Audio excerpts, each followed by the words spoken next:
world. We are the two largest economies which are growing and growing substantially. And I think our economic relations will shape the contours of the global economy in days to come. Shravan has some breaking news update and a video perhaps. Shravan, over to you. Shravan, are you there? Okay, there he is. Okay. There you have, I'm not too sure, Niranjan, if you can see, that's the Prime Minister who's just made the opening remarks. I'm going to just step aside. I'm going to just step aside and you can perhaps keep the entire focus on the Prime Minister while I'm just going to narrate. I'm not too sure what is he really speaking about. Shravan, be in the frame. Shravan, be in the frame a bit. The Prime Minister who's spoken just about. Okay. Yeah, stay there. So there you have it. Can you see? Yeah, of course. All good. Keep talking. Okay, so that's the live images now coming in from the plenary session of the SCO Summit, where you have Prime Minister Narendra Modi addressing the other world leaders. This comes just a short while back, what we have essentially seen of President Xi making the opening remark. Importantly, President Xi makes three important issues, raises three important issues. Issue number one being of terrorism, issue number two is of separatism, and issue number three is extremism. Interestingly, President Xi also talks about refraining from hostilities along the borderline. Now, it's important to put this into context, because it is Prime Minister Narendra Modi who's been extremely vocal.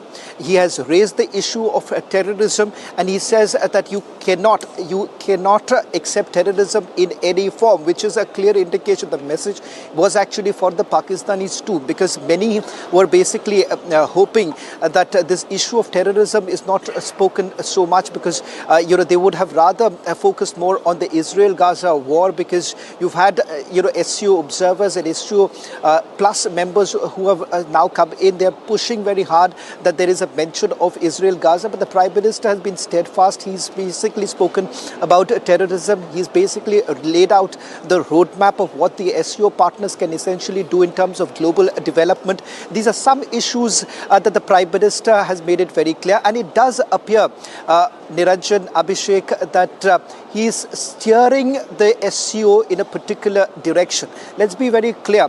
The presence of the Prime Minister, flanked by the Russian President and the Chinese President, is a clear indication of how the Triad essentially wants to operate during times of uncertainty, as the President of China has to say.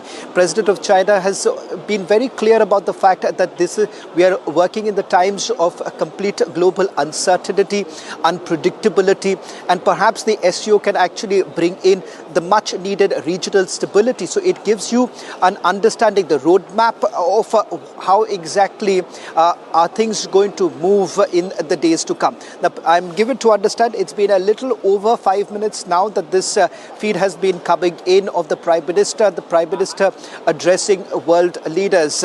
Abhishek and Niranjan. We're monitoring other feeds. I think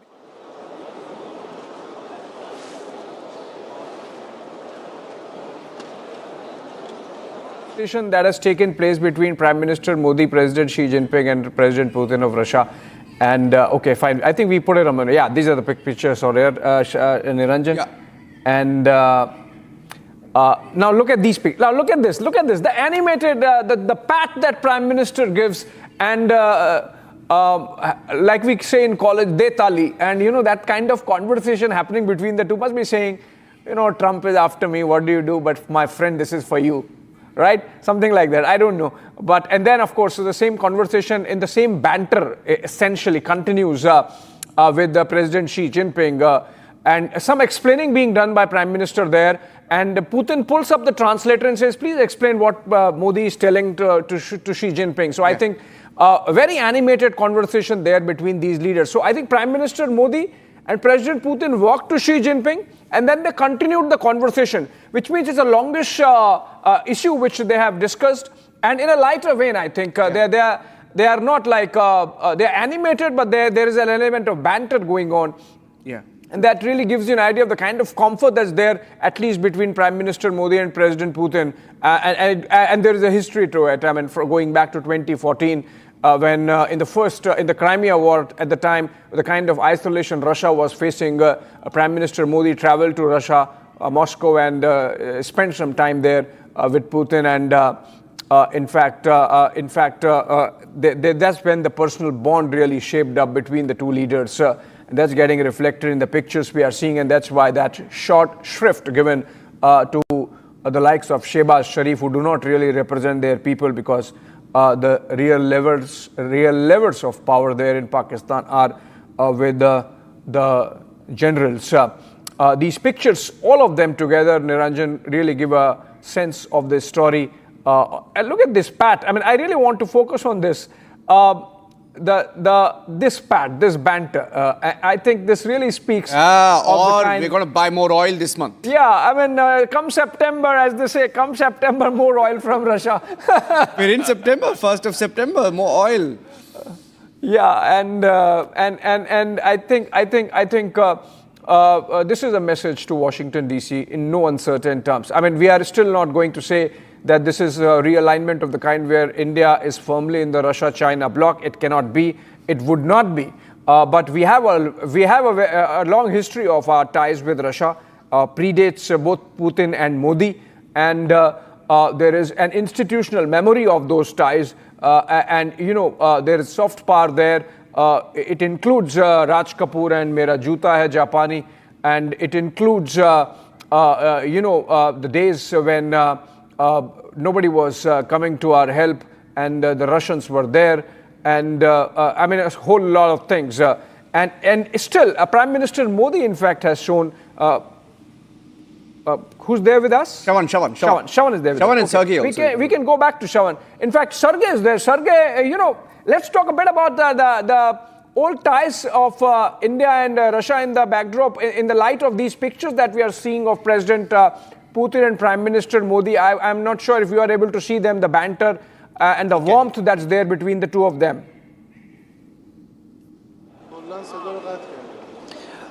Well, in fact, I missed out on that visual. That visual wasn't really beamed here. It's only about the leaders who are speaking right now. It was Iran a short while back. It was Belarus. But yeah, of course, I get a sense of it because I closely watched the welcome dinner pictures and, of course, the pictures that came in this morning. It is very clear which way it is headed. The triad that we are essentially talking about, the triad basically leading the way as far as the SCO Summit is concerned. And laying the vision for the SCO partners would be the triad itself. And of course, remember, the imprint, what is important, the big takeaway, Abhishek as well as Niranjan, despite the pessimism that some had, it is important to drive home this fact that India has been able to put its imprint as far as the SCO Summit is concerned. And that is because, remember, India has largely spoken about extremism, India has spoken about separatism, India has spoken about terrorism. Unequivocally, though, we have spoken about terrorism, unlike the other partners who have been extremely squeamish to even talk about. Even for that matter, the Chinese have been extremely squeamish about talking about terrorism. They were very happy, they were glad to talk about economic cooperation, trade cooperation, but when it comes to terrorism, they weren't very clear about where they essentially stand. But somewhere down the line, India has been able to drive that home, that terrorism is something that you cannot underplay, and cross-border terrorism is unacceptable. For the SCO partners to come together and talk about cross-border terrorism is undoubtedly a big victory for India at this point in time. Let's not forget the imagery that emerges from it. I don't think so, Abhishek and Niranjan, so much of importance should be given to Pakistan at this point in time, because I believe back home in India, we would be concerned. Like, I've seen certain news articles focusing, saying that, okay, Turkish president is there, you would have the Pakistani prime minister being there. Interestingly, just look at the image that came in from the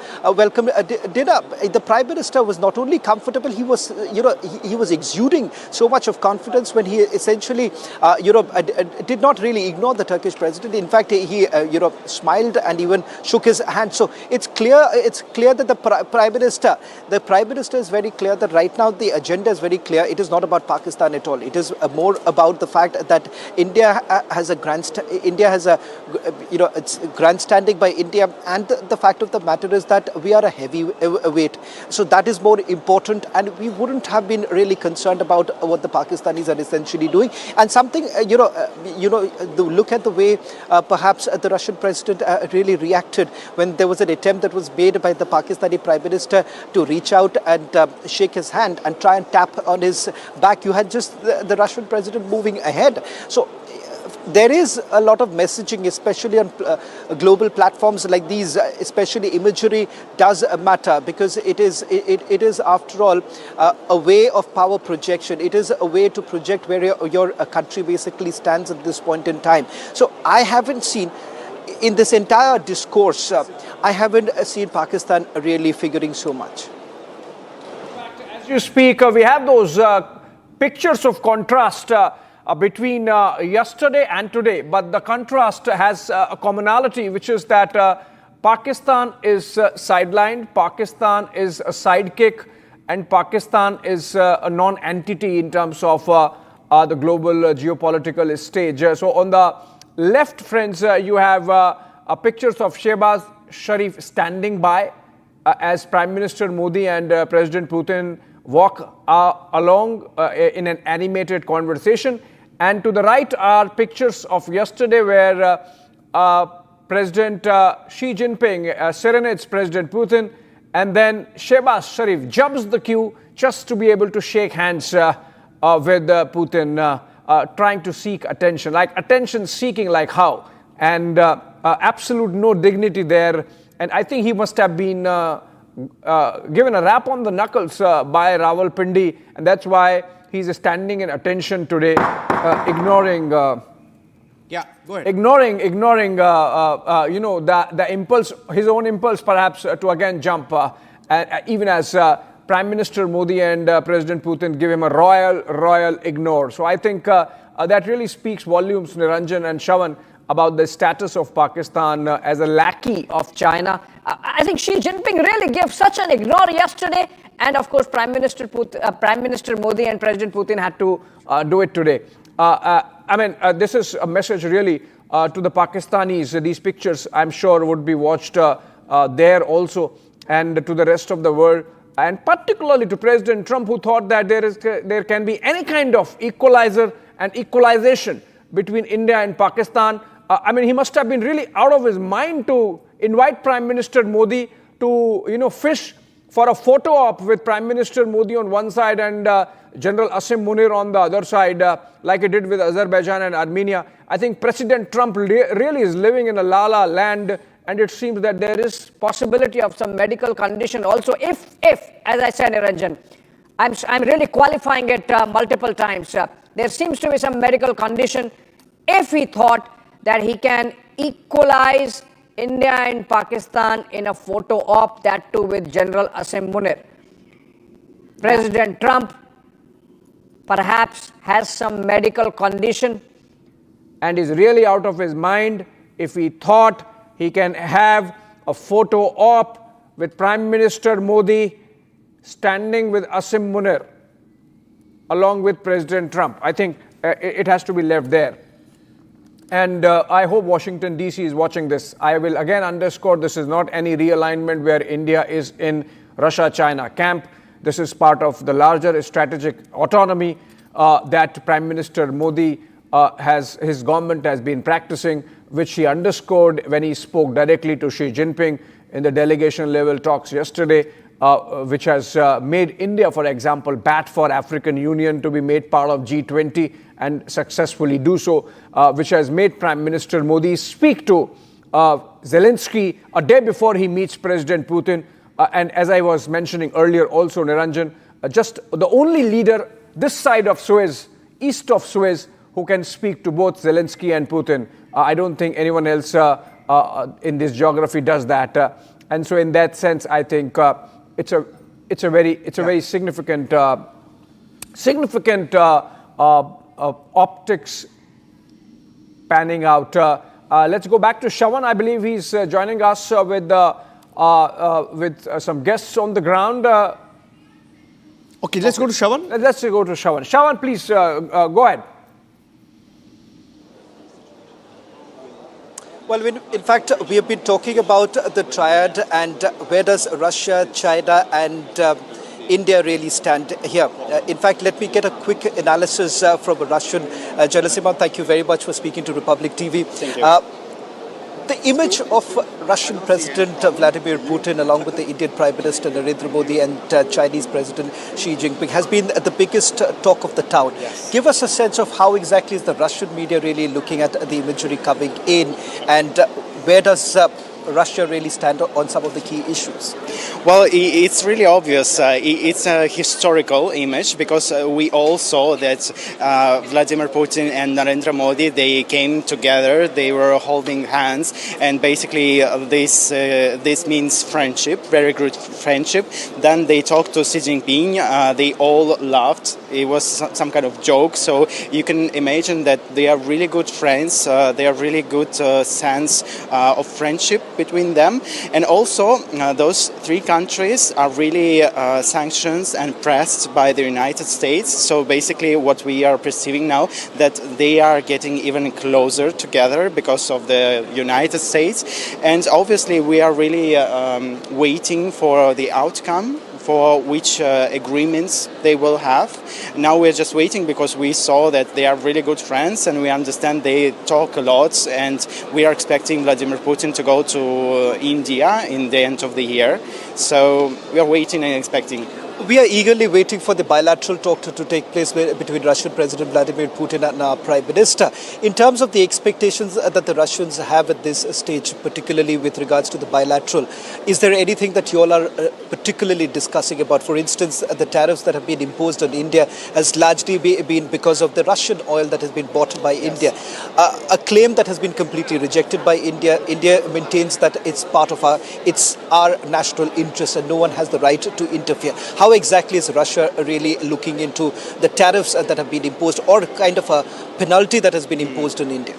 I'll be sincere, we were really feeling curious about the India reactions because we saw these new tariffs, this high pressure of the United States against India, and we were waiting what kind of decision will take India. Will it be led away by the United States? But we saw that India stayed really firm with Russia. It's continued to work and just let understand everybody that India that its sovereignty must be respected, and that's a really good political position, I think, nowadays, because they should not be led by pressure.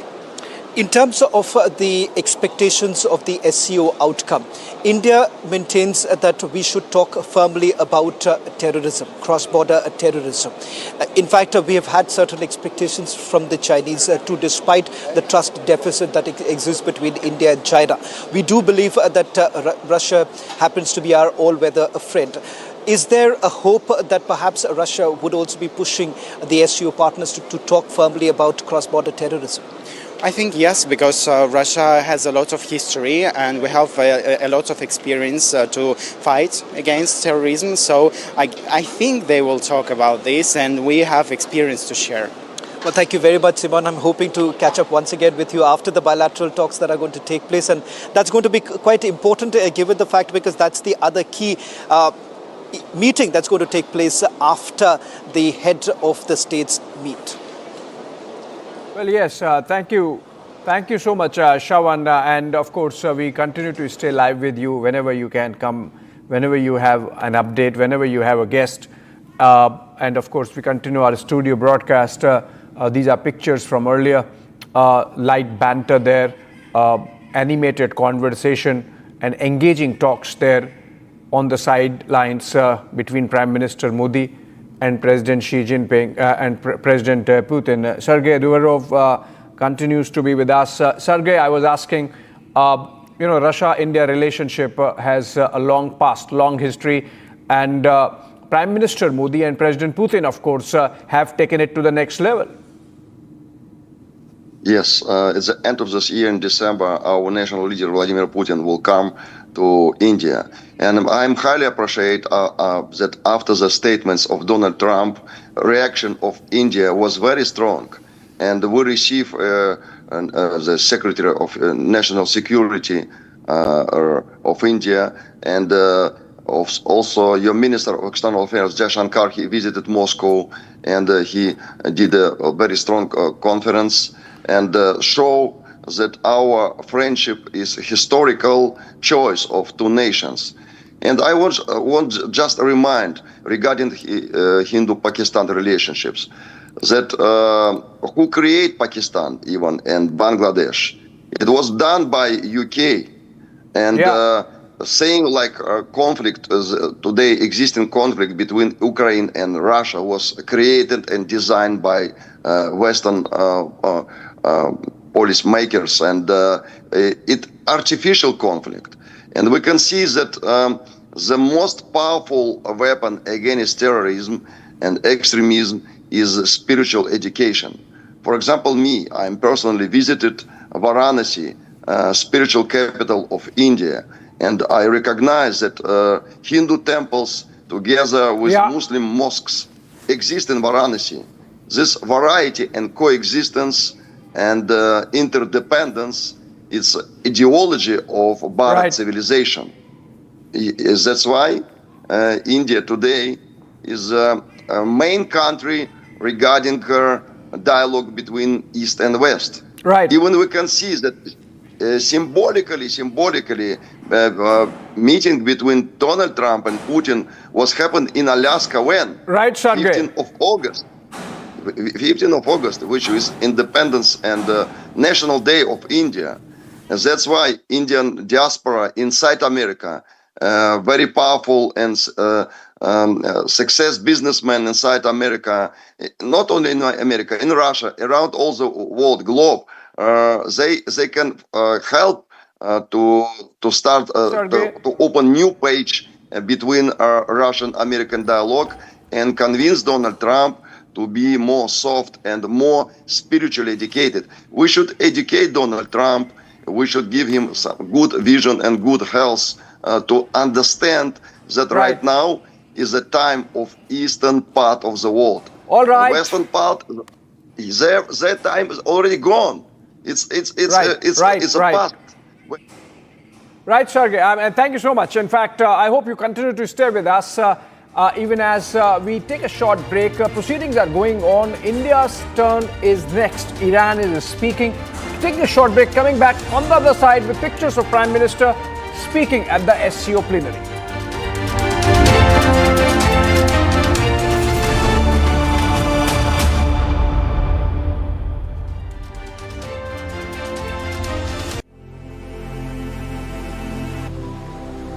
Being a legend means reaching a point where no one else has. To give others a dream worth chasing. 10 years of Creta, legend forever.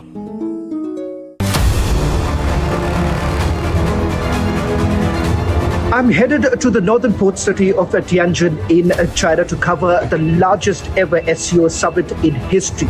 This would be the Prime Minister's first visit in 7 years since the border clashes began. Will the global South solidarity reset the equation with the West? Will there be a trilateral between India, Russia and China? Answers to all these questions and much more only on Republic TV as I get you minute-to-minute update from China.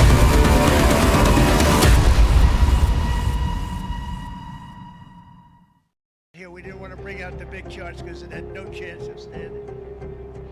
Fortunately, we came armed with a little smaller chart. So it's 67%, so we're going to be charging a discounted reciprocal tariff of 34%, I think. Trump से बात हमेशा president करता आया सीखता आया कि वे राष्ट्रहित के सर्वोपरि रखना। Today, the World Health Organization officially announced that this is a global pandemic. We have been in frequent contact with our allies, and we are marshaling the full power. During an interview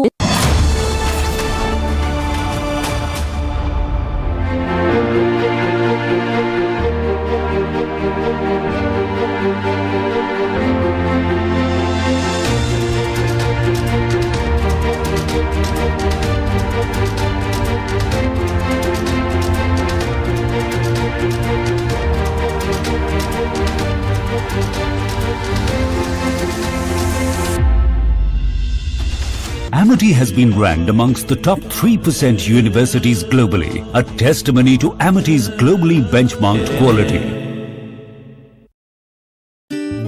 Bharat की अपनी दुकान India सोना, अपने देश का सामान India सोना, India सोना, इंडिया सोना.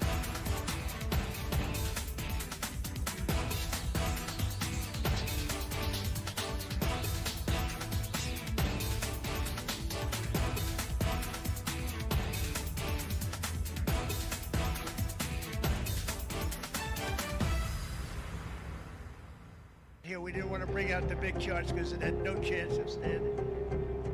Fortunately, we came armed with a little smaller chart.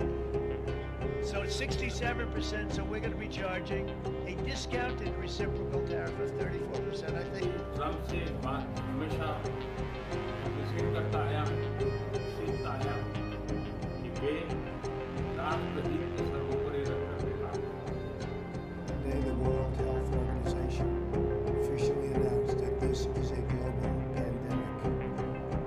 We have been in frequent contact with our allies, and we are marshaling the full power. During an interview, American economist Richard Wolff called out the US administration for attacking India with tariffs and shooting itself in the foot by doing so. Wolff said that India is central for trade and that it will find other places to sell its exports if the US gets shut off.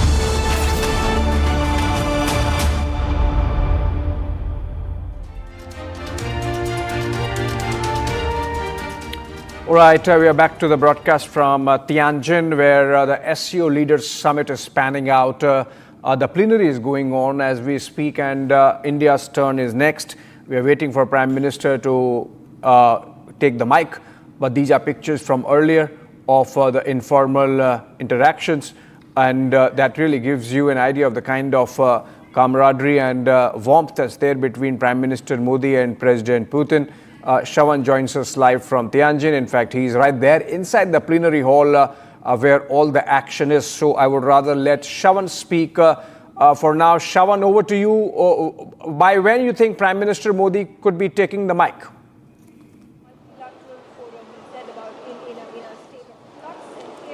Well, the Prime Minister has already spoken, Abhishek. We had just put out the visuals a short while back. He's already made his opening remarks. We do not know what the Prime Minister has spoken as yet because the audio wasn't clear here. Just a short while back, we had another statement that was made by President Xi Jinping. It's important to highlight the fact that you've had a few other leaders who have spoken in between. That's the Iranians have already spoken. A short while back, Belarusian president also spoke up. In fact, in terms of setting the tone for the heads of a state meeting, you've had the Chinese president's opening remarks, some details of it basically emerging, where he has referred to the fact that one has to refrain from border hostilities and the fact that it is important, it is key to this entire regional stability that the SCO partners essentially come together on key issues of terrorism, separatism, as well as extremism. So these are some of the key aspects that are basically emerging from the meeting that is basically underway. It was scheduled for about 1.5 hours, a little over 1.5 hours, starting from 10 o'clock this morning Beijing time to about 11:40, and thereafter, of course, the entire focus would be on the bilateral talks that's going to happen between Russian President Vladimir Putin and Indian Prime Minister Narendra Modi. Now, that is also another thing that everyone is looking forward to. Like yesterday, the bilateral between India and China became the biggest headline. It is expected that the meeting between Vladimir Putin and Prime Minister Modi becomes the biggest headline here because there are key issues to be discussed. Very different in nature, but it is important for India to basically raise the issue of the tariffs that have essentially been imposed and the way forward. India has made its position very clear, unwavering support that has been extended here. But at the same time, India has been extremely cautious on various issues. One there is a lot of discussion that's taking place here with regards to the Israel-Gaza war. Will that basically find a mention in the joint declaration? As far as India is concerned, India has steered this entire conversation towards cross-border terrorism. They've been quite successful. So for those who have been saying that this is only going to be rhetoric, remember India has been successful on bringing or putting the spotlight on some of the key issues. Okay, Virender Gupta, former ambassador, also joining us on the broadcast. He will be joining us soon. Professor Shrikant Kondapalli will also be joining us. So we're waiting for the statement of our Prime Minister, who should be broadcast any time now on the Associated Press or on APTN and ANI feeds that we are monitoring closely. Shravan, anything else you've been able to pick up? Do we have a full detailed statement of what Xi Jinping said, the Chinese president, in his opening comment? Do we have a much more detailed handout that perhaps has been given? Niranjan, I'm going to step up. Yeah. Well, not so far. Only I've been able to pick up a little bit after speaking to a few of the Chinese here and some of the diplomats who have been associated with the center here. And that's how we've been able to pick up a little bit of the opening remarks. So far, there's been no official readout or official statement that has been issued. In fact, we're waiting for that also to happen as far as Prime Minister Modi is concerned, because he's already spoken. The opening remark has already been made. It's only the Chinese president who appeared to be making some sort of an intervention immediately after the Iranians spoke. Right now, actually, I'm going to just step aside and perhaps give you the view. I'm not too sure, Niranjan. I'm going to just step aside a little bit and try and give you a picture of what's happening right now. In fact, that's the Kyrgyzstan president who is basically addressing. So you have roughly about 20 leaders who will be making their opening remarks, which is going to be the main body of the meeting that's going to take place. Okay. Abhishek, I'm giving you a break there as you get a guest with you. Shravan is just getting more speakers with him lined up. They will be live with us in just a bit. We also have Professor Shrikant Kondapalli, who's a Dean and Professor, School of International Studies at the JNU. Good morning, Professor. Not good. Good optics for India. Not looking good. The Western Bloc, the kind of comments that they've been passing. This morning, you had a very sort of a racist, casteist comment made by this person called Peter Navarro, who said Brahmins are making India the cost of others in India. I don't know what that meant, but he said Brahmins are making money by buying Russian oil. So they're going crazy with the kind of comments they're making. But if I can get your comments, your perspective on the three leaders shaking hands in Tianjin.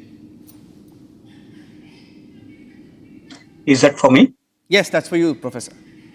Yes, there is the elephant in the room, as you mentioned, is the United States, where there is the tariffs have been imposed on every other country, and India received 50% tariffs, while China is around 36%, reduced from 145%. And a 90-day reprieve was given to China. On the other hand, Russia has some 28,000 sanctions imposed since the Ukrainian conflict. So that is in the background. But nevertheless, we can say that the meeting here is about multipolarity. The SCO is known for multipolarity, and the special RIC meeting, Russia, India, China meeting, if that happens between the three leaders, then it would be restarting the RIC dialogue, which began after Russian Premier Primakov mentioned about multipolarity in New Delhi in 1998. Since then, both of them have conducted several meetings, both at the leadership level, summit level meetings, but mostly at the foreign ministerial meeting. So there is a huge discussion related to multipolarity, given the NATO expansion, as well as the colored revolutions that were carried on in the vicinity of Eurasia and in the borders of Russia, China, India.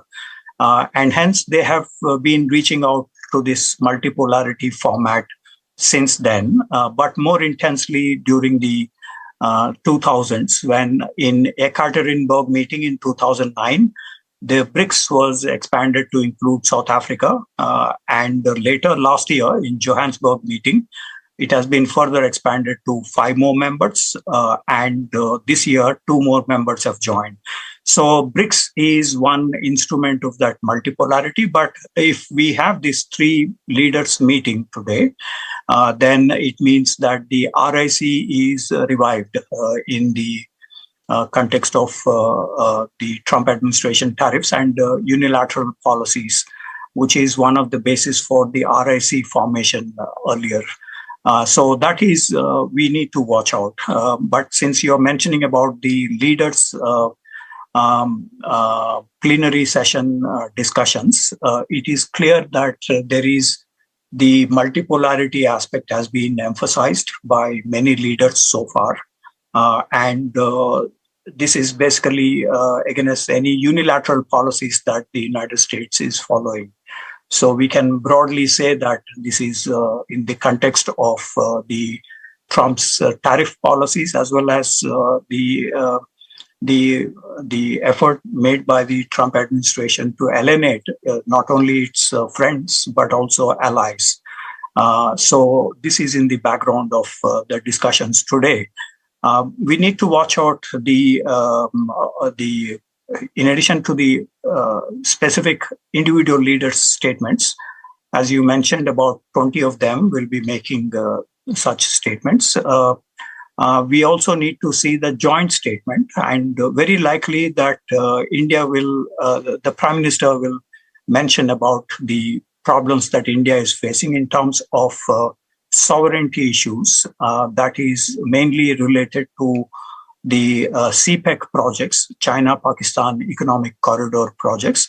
Secondly, he is likely to mention about counter-terrorism, given the Pahalgam attacks on April 22nd and the India-Pakistan conflict, in which China played a very pro-Pakistan role, both on terrorism issue as well as on the conflict as such in India-Pakistan context.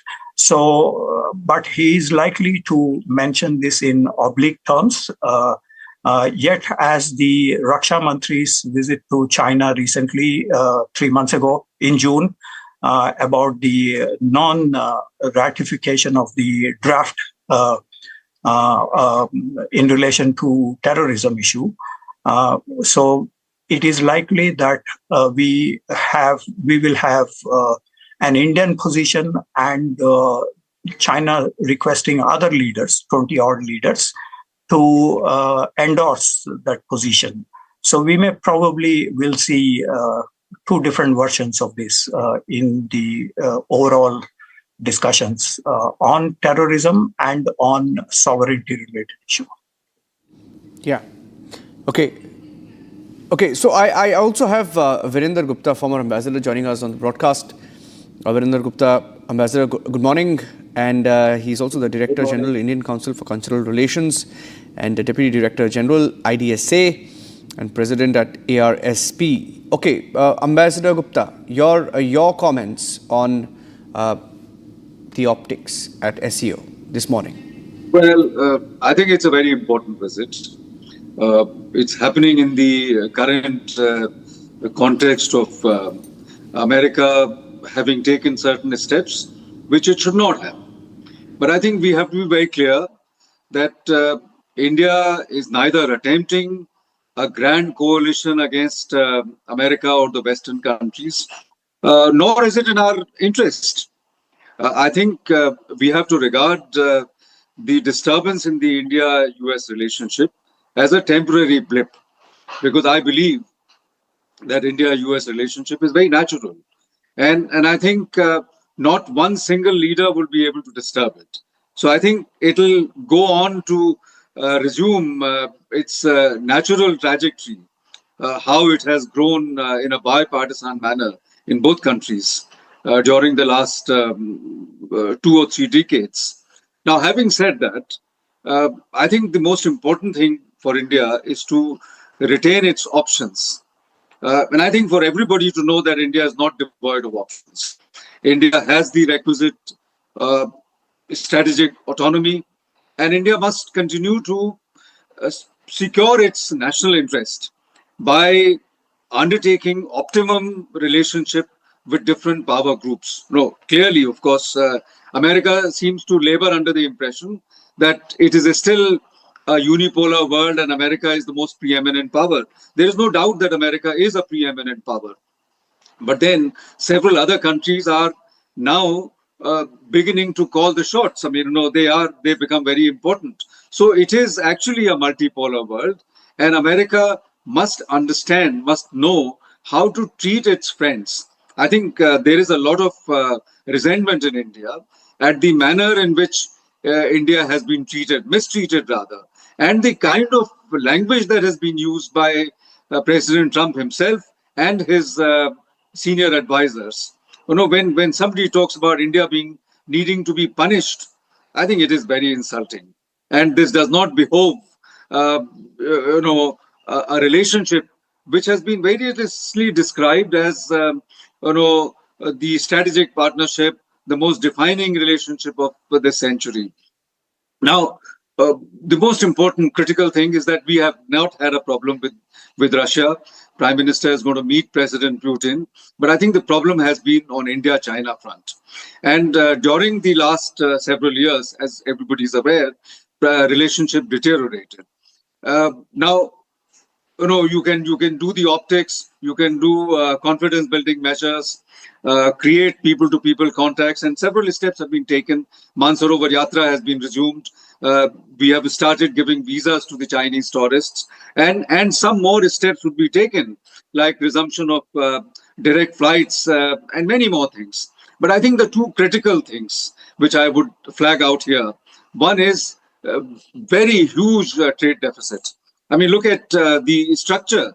We export under $15 billion per annum to China, whereas China exports about $115, $120 billion. And the trade deficit is in the magnitude of about $100 billion, which is not a small amount. And all our attempts to appeal to China to take remedial measures have fallen on deaf ears. So what they do, they indulge in rhetorics. They indulge in sweet talks, as they would no doubt do during this meeting. But there has been precious little action. There are restrictions imposed on Indian agricultural, marine products, Indian pharmaceutical products. Now, yesterday I heard some Chinese expert say that, yes, Indian products would be welcomed in China, but India must first learn how to make good products, acceptable in quality to China. I mean, that kind of remark is ridiculous. India's products are now being imported by so many different countries, including highly quality conscious countries. The second and the more important factor is the lack of good faith, the lack of trust. And why has this trust been shattered? Because we don't see any evidence of China showing the good faith, of China having accepted India's rise as a great nation. So we are actually. Take for instance the example of UN Security Council. India has a legitimate aspiration to join UN Security Council as a permanent member, and many countries, many powerful countries around the world accept it. But China has been standing in the way. They have been orchestrating opposition to China, and UN Security Council is not the only thing. There are many other forums where China has actively worked to frustrate our efforts. So I don't see. There are irritants of this nature. And until such time as China begins to show a transformed attitude, I mean, at the moment, everybody here is very tired of what Americans have been doing. So, we go the other extreme, that we go to China and we will suddenly embrace China and make friends. I don't think that is going to happen. That is too much of an expectation. But I think China should see an opportunity to transform the geopolitics, because until a few months ago, we were very smug into accepting that we were in American fold and America was a trusted ally and our relationship with America was growing. So we didn't need anybody else. And I think this actual American action has come as a rude jolt to us. We need to understand that in this world, which is very cruel, we stand alone and we can't depend on anybody else. We have to be responsible for our own security. We have to be responsible for our economic prosperity. No country was going to support us at the end of the day. In fact, adding to what you said about China, most of the Chinese commentators who are also speaking on Republic, one commentator even said that you can export agriculture and Indian cuisine. He said you can export Indian cuisine when you spoke of trade deficit with China. So not sure how much will actually change on the ground vis-a-vis trade deficit. Of course, our trade with China has increased year on year. In fact, last year it increased almost 12%. Professor, do you see any movement on that front, or do you think this status quo of us exporting less, importing much more, almost 9 to 10x, do you see that trend continue? China is very reluctant to accept products from abroad. It is not just about India, but even United States, European Union, Japan, Korea, ASEAN countries. It imports less from these countries. So it is basically based on this export orientation rather than import orientation.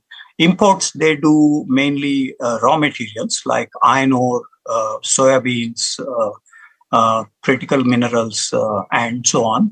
But they are reluctant to import anything from abroad. Despite being a WTO member, they have not been able to abide by the WTO rules of fair trade, most favored nation treatment to be meted out as part of the WTO. So it is a general trend that they do not import. It is not a market economy status, by the way. So they do not import stuff from outside, including from India. So what do we do? So we have a trade deficit of nearly $1.4 trillion in favor of China in dealing with the Indian trade so far in the last 15, 16 years. And India raised this issue several times on the trade deficits and pointed 4 measures to reduce the trade deficit. One, as President Pratibha Patil, during her visit to China in 2010, mentioned 4 things. So one is that China should have market economy status by opening up its market to Indian products. Number 2 is Chinese investments, because it has earned something like 1.4 trillion from the Indian trade. So it needs to invest.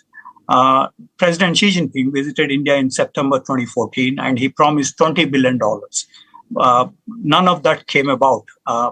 There was the suggestion for a manufacturing center each at Pune and Ahmedabad, but that did not materialize. And on the other hand, we saw recently China insisting that its engineers, technicians move away from the Foxconn company, which is investing in India in terms of the mobile handsets and others for the Apple company.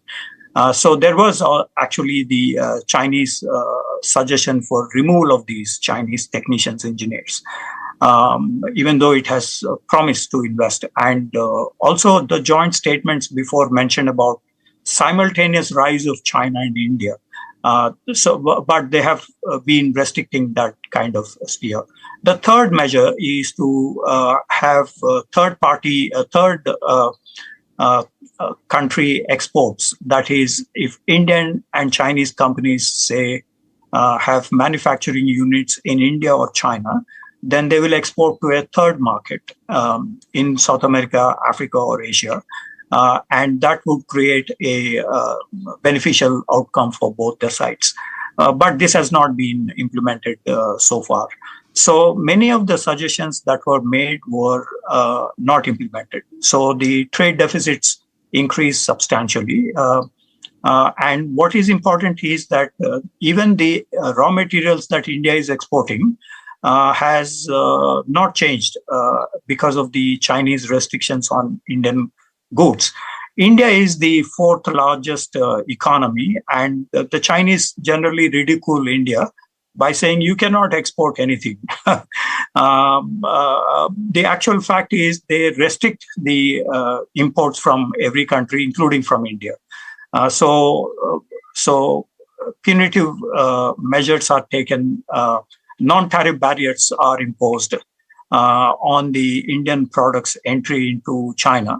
And so there are restrictions that India needs to scale and have a balance of trade position in a healthy manner.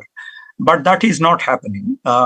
While Trump took the extreme step, if the trade deficits have increased substantially, so he imposed tariffs on every country.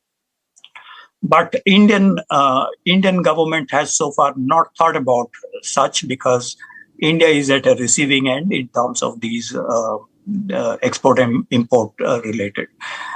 So that is how the trade deficits have mounted in the India-China context. Yeah. Okay, we'll take a short break. I'm requesting both you gentlemen to stay with us. Shravan continues to be with us from Tianjin. He's getting a guest from him at the SCO Summit venue. We'll take a break. Coming back with the live coverage. Stay tuned.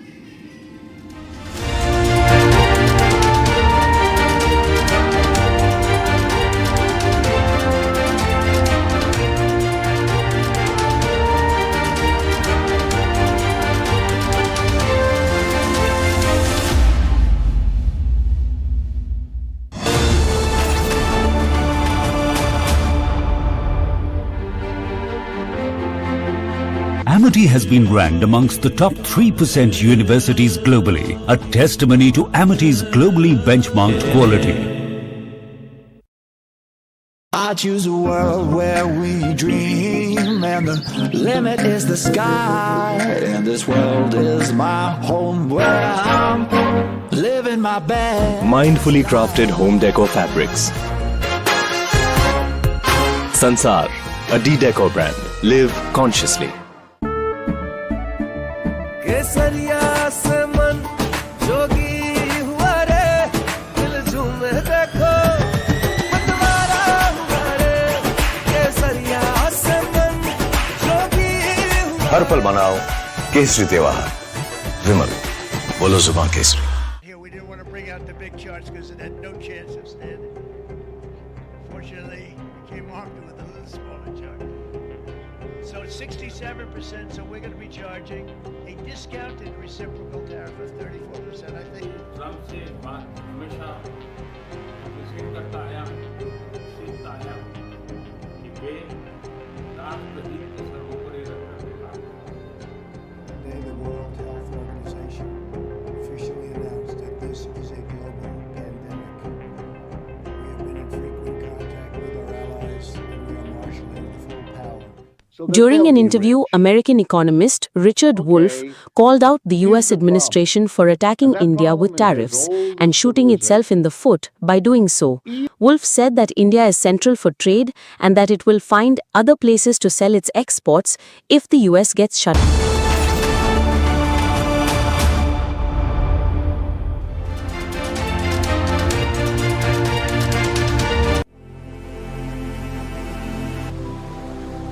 Being a legend means reaching a point where no one else has.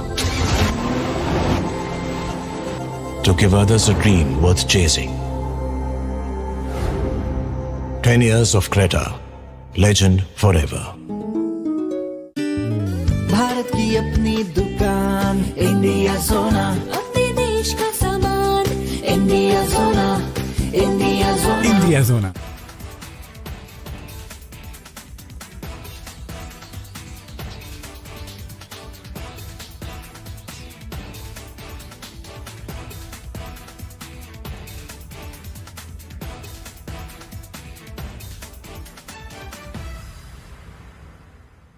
Yesterday, a coward decided to take our 8-year-old son Fletcher away from us. Because of their actions, we will never be allowed to hold him, talk to him, play with him, and watch him grow into the wonderful young man he was on the path to becoming. Justice for Ralph! Justice for Ralph! Justice for Ralph! Justice for Ralph! Families in Minneapolis are mourning. Our Greater Annunciation Fellowship is mourning. Our entire city is united in grief, and at the same time, based on this incredible group of people that has assembled here in City Hall, we are also united in action. Justice for Ralph! Justice for Ralph! Justice for Ralph! Justice for Ralph! We need a statewide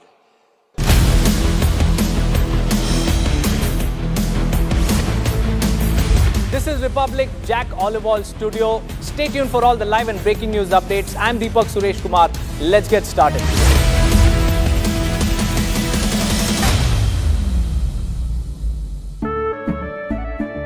केसरिया से मन जोगी हुआ रे दिल झूमे देखो मतवारा हुआ रे केसरिया से मन जोगी हुआ हर पल मनाओ केसरी त्योहार विमल बोलो जुबान Kesari I'm headed to the northern port city of Tianjin in China to cover the largest ever SCO Summit in history. This would be the Prime Minister's first visit in 7 years since the border clashes began. Will the global South solidarity reset the equation with the West? Will there be a trilateral between India, Russia and China? Answers to all these questions and much more only on Republic TV as I get you minute-to-minute update from China.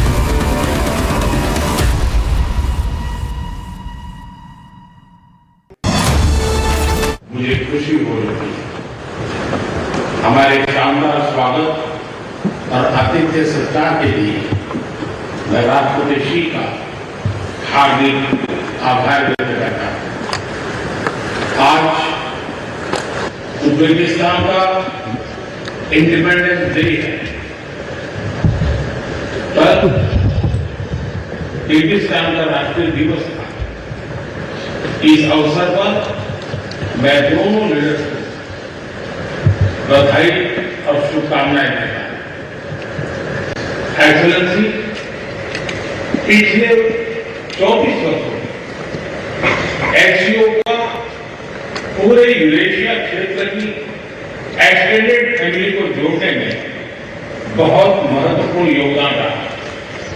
Bharat ने एक सक्रिय सदस्य के रूप में हमेशा constructive और सकारात्मक भूमिका निभाई है। एससीओ को लेकर भारत की सोच और नीति 3 मुख्य स्तंभों पर आधारित है। SCO, S security, C connectivity, O opportunity. पहले स्तंभ S यानी सिक्योरिटी के संदर्भ में मैं कहना चाहता हूं कि सुरक्षा, शांति और स्थिरता किसी भी देश के विकास का आधार है। किंतु इस मार्ग में आतंकवाद, अलगाववाद और अतिवाद बड़ी चुनौतियां हैं। आतंकवाद सिर्फ किसी देश की सुरक्षा ही नहीं बल्कि पूरी मानवता के लिए एक साझा चुनौती है।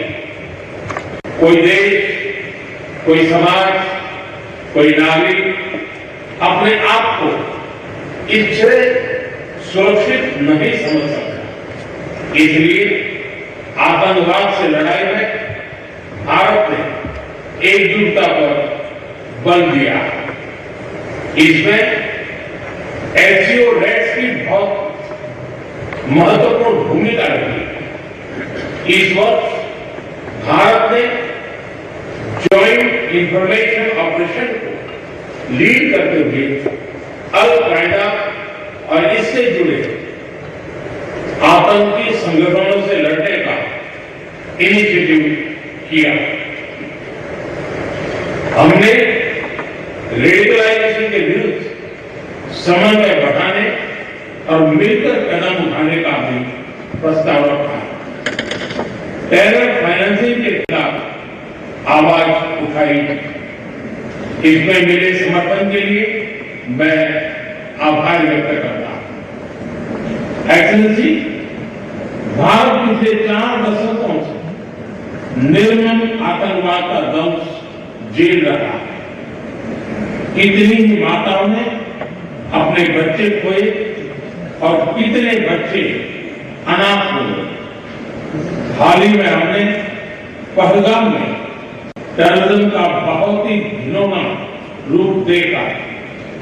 इस दुख की घड़ी में जो मित्र देश हमारे साथ खड़े रहे, मैं उनका आभार व्यक्त करता हूं। यह हमला केवल भारत की अंतरात्मा पर भी आघात नहीं था, यह मानवता में विश्वास रखने वाले हर देश, हर व्यक्ति को खुली चुनौती थी। ऐसे में प्रश्न उठना स्वाभाविक है, क्या कुछ देशों द्वारा आतंकवाद का खुलेआम समर्थन हमें स्वीकार्य हो सकता है? एक्सेलेंसी, हमें स्पष्ट रूप से और एक स्वर में कहना होगा कि आतंकवाद पर कोई भी डबल स्टैंडर्ड स्वीकार्य नहीं होंगे। हमें मिलकर आतंकवाद का हर रंग में, हर रूप में विरोध करना होगा। ये मानवता के प्रति हमारा दायित्व है। एक्सेलेंसी, अब मैं दूसरे स्तंभ सी यानी कनेक्टिविटी पर अपने विचार रखना चाहूंगा। भारत का हमेशा से मत रहा है कि मजबूत कनेक्टिविटी से केवल व्यापार ही नहीं बल्कि विश्वास और विकास के द्वार भी खुलते। इसी सोच के साथ हम चाबहार को और international north south transport corridor जैसे इनिशिएटिव पर काम कर रहे हैं। इनसे हम अफगानिस्तान और मध्य एशिया के साथ संपर्क बढ़ा सकते हैं। हमारा मानना है कि कनेक्टिविटी के हर प्रयास में संप्रभुता और क्षेत्रीय अखंडता का सम्मान होना चाहिए। यही SCO चार्टर के मूल सिद्धांतों में भी विदित है। Connectivity that bypasses sovereignty, losing trust and meaning. Excellency, तीसरा स्तंभ है O, यानी opportunity. Opportunity for cooperation and reform. 2023 में भारत की अध्यक्षता के दौरान नई ऊर्जा और विचारों का संचार हुआ। स्टार्टअप और innovation, traditional medicine, youth empowerment, digital inclusion और शेयर्ड बुद्धिस्ट हेरिटेज जैसे नए विषयों को अपने सहयोग में जोड़ा। हमारा प्रयास था कि SCO को सरकारों के परे भी ले जाए। सामान्य मानवी, यंग साइंटिस्ट, स्कॉलर्स और स्टार्टअप को भी आपस में जोड़े। हमारे पीपल टू पीपल टाइम को दृढ़ता देने के लिए मैं आज एक और सुझाव रखना चाहूंगा। SCO के अंतर्गत एक सिविलाइजेशन डायलॉग फोरम बनाया जाए। इससे हम अपनी प्राचीन सभ्यताओं, कला, साहित्य और परंपराओं को वैश्विक मंच पर साझा कर सकते हैं। एक्सेलेंसी, आज भारत रिफॉर्म, परफॉर्म, ट्रांसफॉर्म के मूल मंत्र पर आगे बढ़ रहा है। कोविड हो या वैश्विक आर्थिक अस्थिरता, हमने हर चुनौती को अवसर में बदलने का प्रयास किया। हम लगातार वाइड रेंजिंग रिफॉर्म पर काम कर रहे हैं। इस देश में विकास के साथ साथ अंतर्राष्ट्रीय सहयोग के लिए भी नए अवसर खुल रहे हैं। मैं आप सभी को भारत की विकास यात्रा से जुड़ने के लिए आमंत्रित करता हूं। एक्सेलेंसी, यह खुशी की बात है कि एससीओ भी समय के अनुरूप इवॉल्व हो रहा है। ऑर्गेनाइज्ड क्राइम, ड्रग ट्रैफिकिंग और साइबर सिक्योरिटी जैसे समकालीन चुनौतियों से निपटने के लिए 4 नए केंद्र बनाए जा रहे हैं। हम इस रिफॉर्म ओरिएंटेड माइंडसेट का स्वागत करते हैं। वैश्विक संस्थानों में रिफॉर्म्स के लिए एससीओ सदस्य आपसी सहयोग बढ़ा सकते हैं। संयुक्त राष्ट्र की 80वीं वर्षगांठ के अवसर पर हम एकमत होकर यूएन रिफॉर्म का आह्वान कर सकते हैं। ग्लोबल साउथ की आकांक्षाओं को आउटडेटेड फ्रेमवर्क में कैद रखना भावी पीढ़ियों के प्रति घोर अन्याय है। नई पीढ़ी के बहुरंगी सपनों को हम पुराने जमाने की ब्लैक एंड व्हाइट स्क्रीन पर नहीं दिखा सकते। स्क्रीन बदलने की होगी। एससीओ मल्टीलेटरलिज्म और इंक्लूसिव वर्ल्ड ऑर्डर का मार्गदर्शक बन सकता है। मुझे खुशी है कि इस महत्वपूर्ण विषय पर आज एक स्टेटमेंट जारी किया जा रहा है।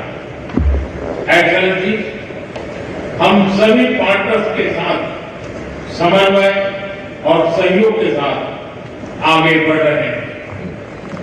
मैं एससीओ के अगले अध्यक्ष किर्गिस्तान के राष्ट्रपति और मेरे मित्र प्रेसिडेंट जपारोव को शुभकामनाएं देता हूं। बहुत बहुत धन्यवाद। तो आप देख रहे थे प्रधानमंत्री Narendra. All right, Prime Minister's opening comments there in the SCO plenary, taking head-on the issue of terror and tackling it and calling the bluff of those who practice double standards. Prime Minister said that Pahalgam terror attack was an attack on humanity. We would like to play that bit again, Aditi. There should be zero tolerance towards terrorism. Okay, now we have President Putin speaking, so we cut to that. За формирование банка совместных инвестиционных проектов. Все это позволит повысить эффективность наших экономических обменов, обезопасить их от колебаний внешней конъюнктуры. В рамках ШОС последовательно выстраивается разветвленная.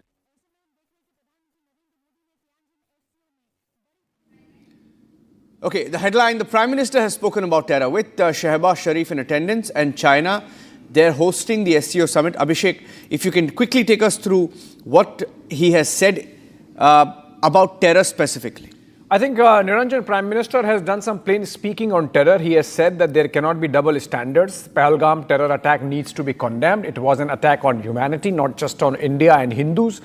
He did not say that. I am paraphrasing it. And Prime Minister said that there has to be zero tolerance towards terrorism.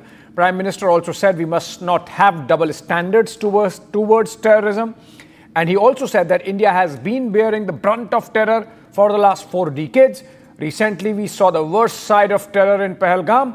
I express my gratitude to the friendly countries that stood with us in this hour of grief. Prime Minister swiped there at those who did not stand with India. And that obviously includes Erdogan of Turkey and Xi Jinping of China, the host, in fact.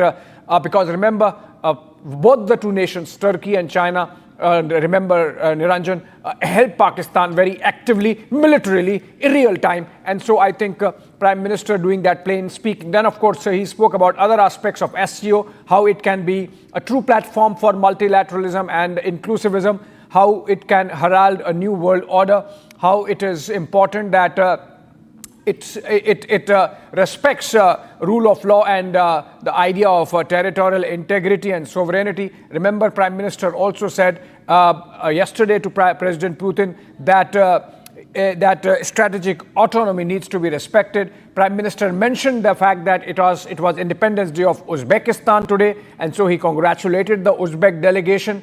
And then, of course, he underscored India's role in SCO, almost bankrolling about 6% of the SCO annual budget, but beyond that, behaving responsibly as part of the grouping and filling in all responsibilities, playing a positive role. And in fact, Prime Minister underscored his earlier vision for SCO, which is secure, S for security, and other aspects of the acronym that Prime Minister, C for connectivity, for example, and O for opportunity. We can go back to Shawan. He's joining us live back from outside the plenary hall, in fact, in Tianjin, where this meeting is taking place. Shawan, Prime Minister there, mincing no words in sending across a message that world cannot afford double standards on terror.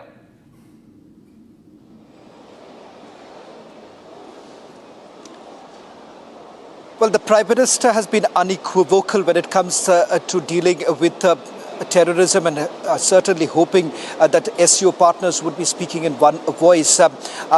In fact, I'm going to come to it in a short while from now. But Abhishek, just to introduce my friend here from Sputnik, he's the Beijing correspondent, Evgeny Pavlov is joining us. Evgeny, thank you very much for speaking to us.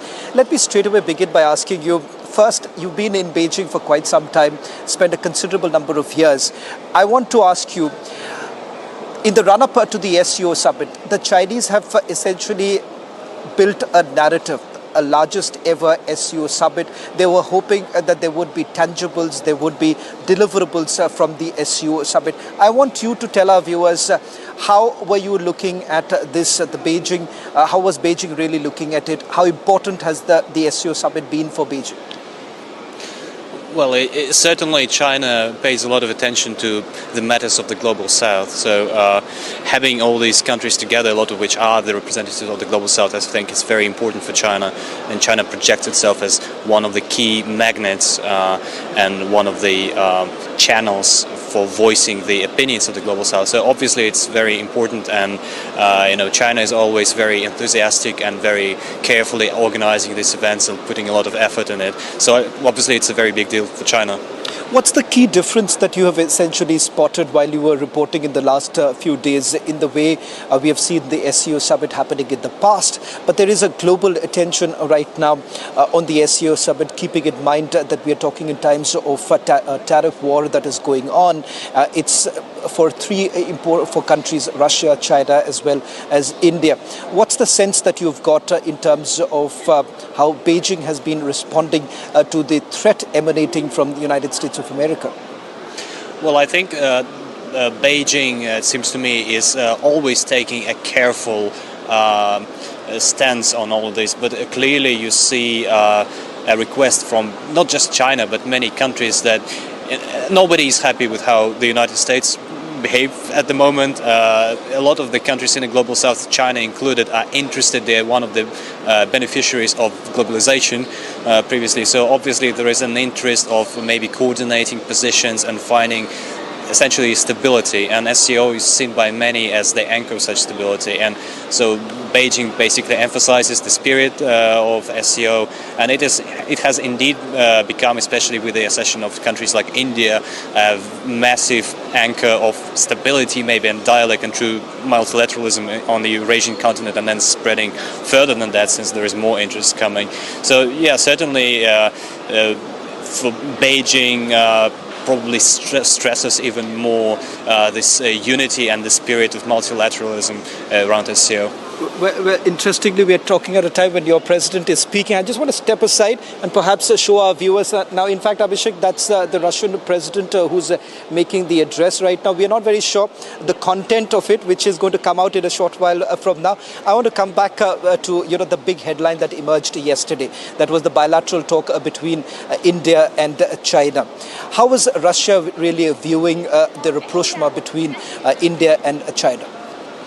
Well, since I can't say I really followed the media because I was pretty busy here at the summit, but overall I think that every such signal is seen very positively in Russia because Russia has good relations with both countries historically, and I think any sign of maybe finding some compromise and having some degree of rapprochement is seen very positively in Russia, and certainly Russia would like to maintain this RIC format, so it's a good thing, definitely.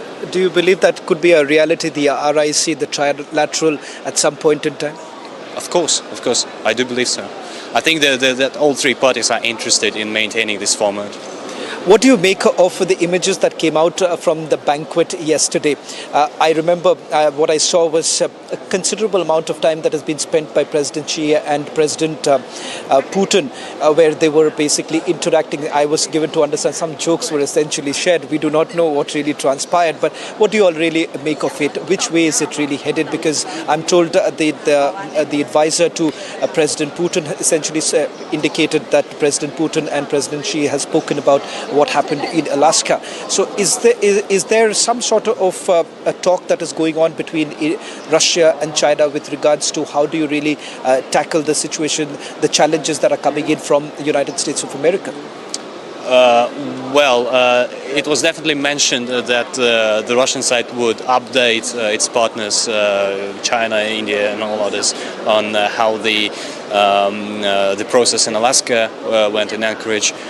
Certainly, I think there is a stable line of contact between the leaders of Russia, China, India on this one, and China and India, they have their own diplomatic humanitarian track on this particular issue. So Moscow always underlines that it very much appreciates the balanced position that both countries have on the conflict in Ukraine, in particular. So as far as the videos that aired, they've been quite viral on Russian social networks. I noticed today. So I think I've seen a couple of headlines where it's being kind of underlined that we have like a friendly exchange. So definitely see it as a positive thing. What are the key issues that are being raised by Moscow at this stage, and particularly the SCO Summit? What is it that we are looking forward to? Well, from the Russian side, from the Russian delegation, I heard that there is going to be a strong, powerful declaration.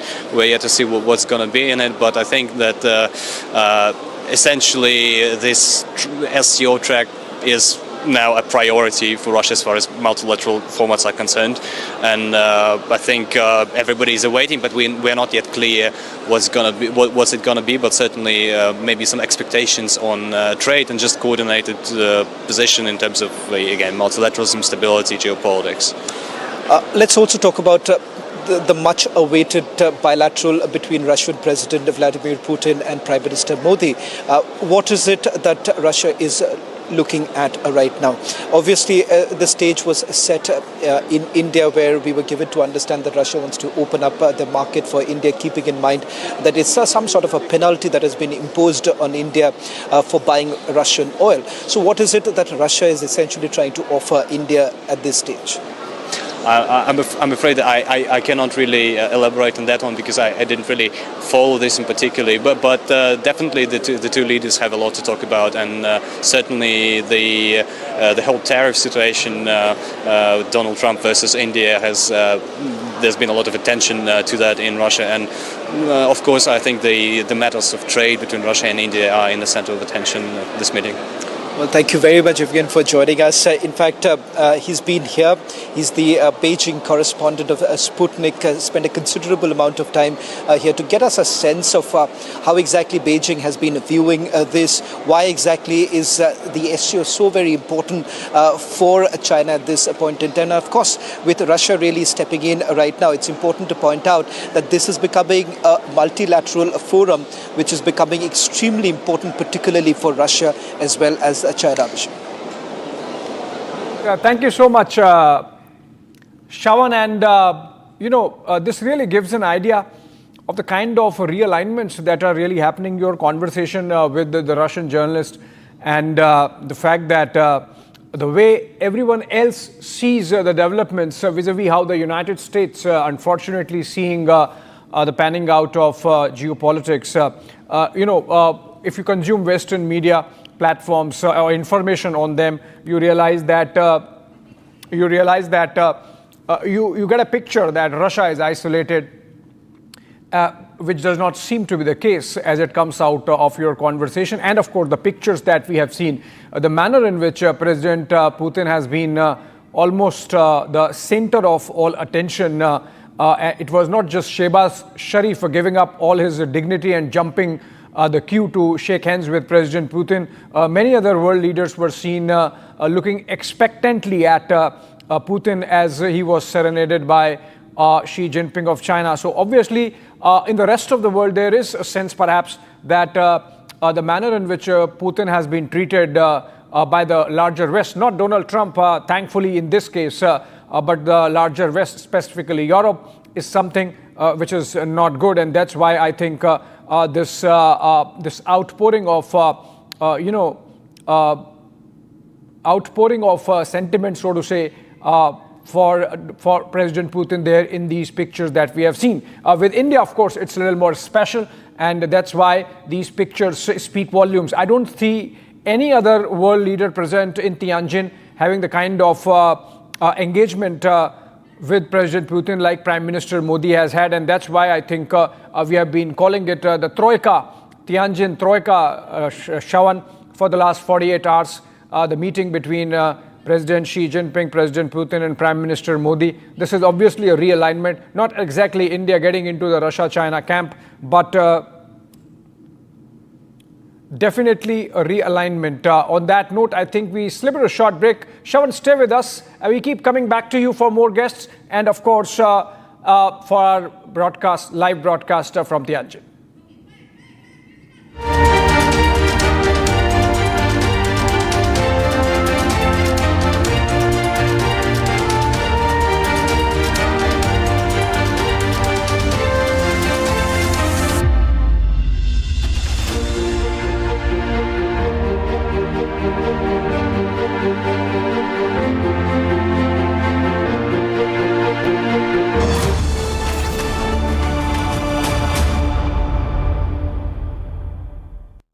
Amity has been ranked amongst the top 3% universities globally, a testimony to Amity's globally benchmarked quality.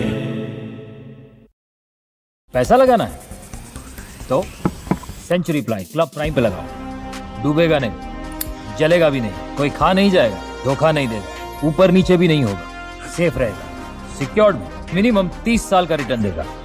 अब इससे better investment है तो बताओ। Century ply club prime, रहो बेफिक्र। भारत की अपनी दुकान, इंडिया सोना, अपने देश का सामान, इंडिया सोना, इंडिया सोना, इंडिया सोना।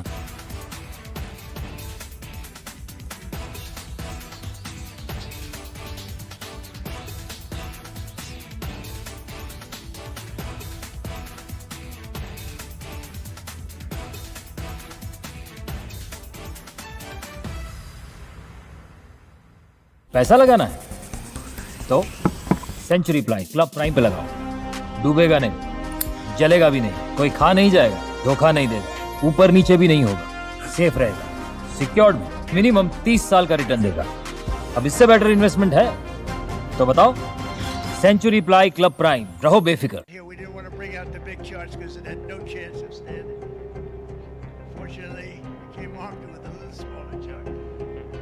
So it's 67%, so we're going to be charging a discounted reciprocal tariff of 34%, I think.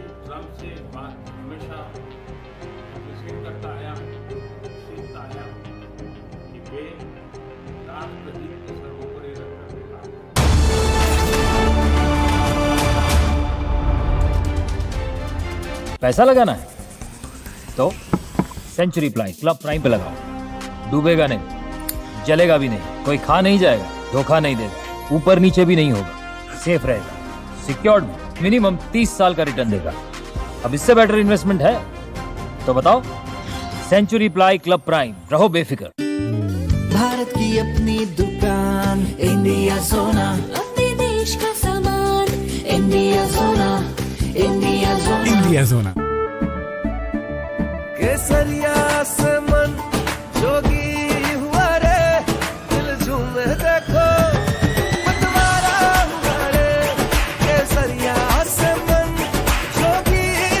हर पल मनाओ केसरी त्योहार विमल बोलो जुबान Kesari Here we didn't want to bring out the big charts because it had no chance of standing. Fortunately, we came armed with a little smaller chart. So 67%, so we're going to be charging a discounted reciprocal tariff of 34%, I think.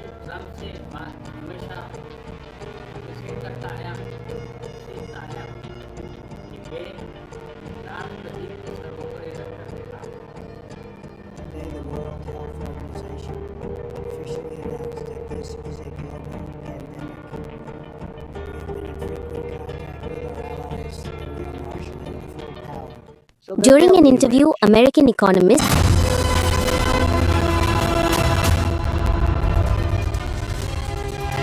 पैसा लगाना है तो century prime club prime पे लगाओ, डूबेगा नहीं, जलेगा भी नहीं, कोई खा नहीं जाएगा, धोखा नहीं देगा, ऊपर नीचे भी नहीं होगा, सेफ रहेगा, सिक्योर्ड, मिनिमम 30 साल का रिटर्न देगा। अब इससे बेटर इन्वेस्टमेंट है तो बताओ। सेंचुरी प्लाई क्लब प्राइम, रहो बेफिक्र। भारत की अपनी दुकान, इंडिया सोना, अपने देश का सामान, इंडिया सोना, इंडिया सोना, इंडिया सोना।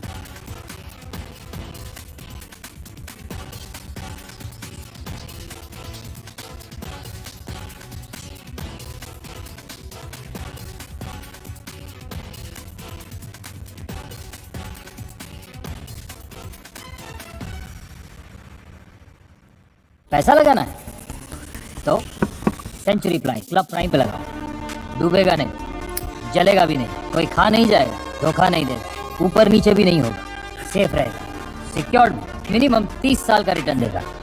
अब इससे बेटर इन्वेस्टमेंट है तो बताओ। Century ply club.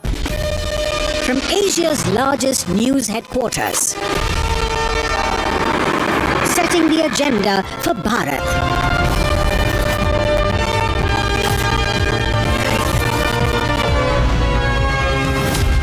You're watching Republic.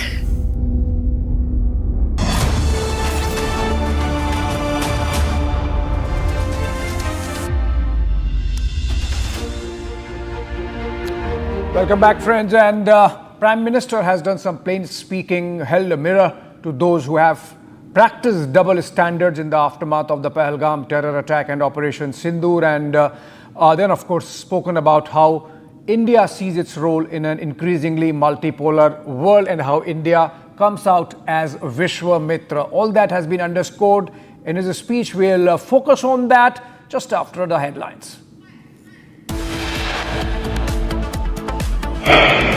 आवाज उठाई, इसमें मेरे समर्थन के लिए मैं आभार व्यक्त करता हूं।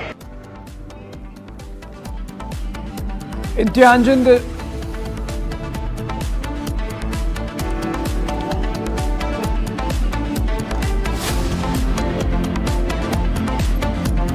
all right, Prime Minister calls out against terrorism from his Tianjin SCO Summit address.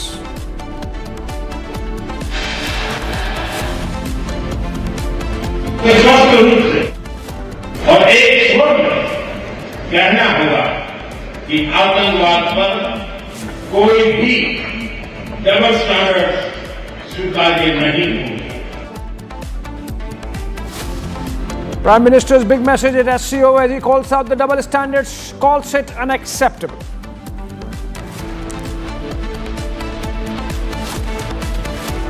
China, she urges AI cooperation, rejects Cold War mentality at the SCO Summit.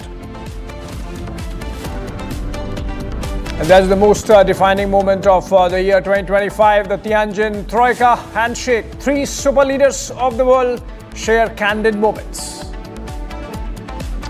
PM Modi, Putin greet each other with warm handshake, hug before the SCO Summit plenary. Prime Minister shares laugh banter with Putin in China.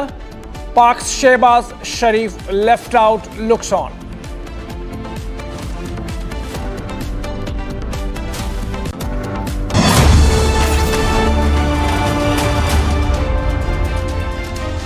All right, friends, it was a firm and stern message from Prime Minister to the rest of the world.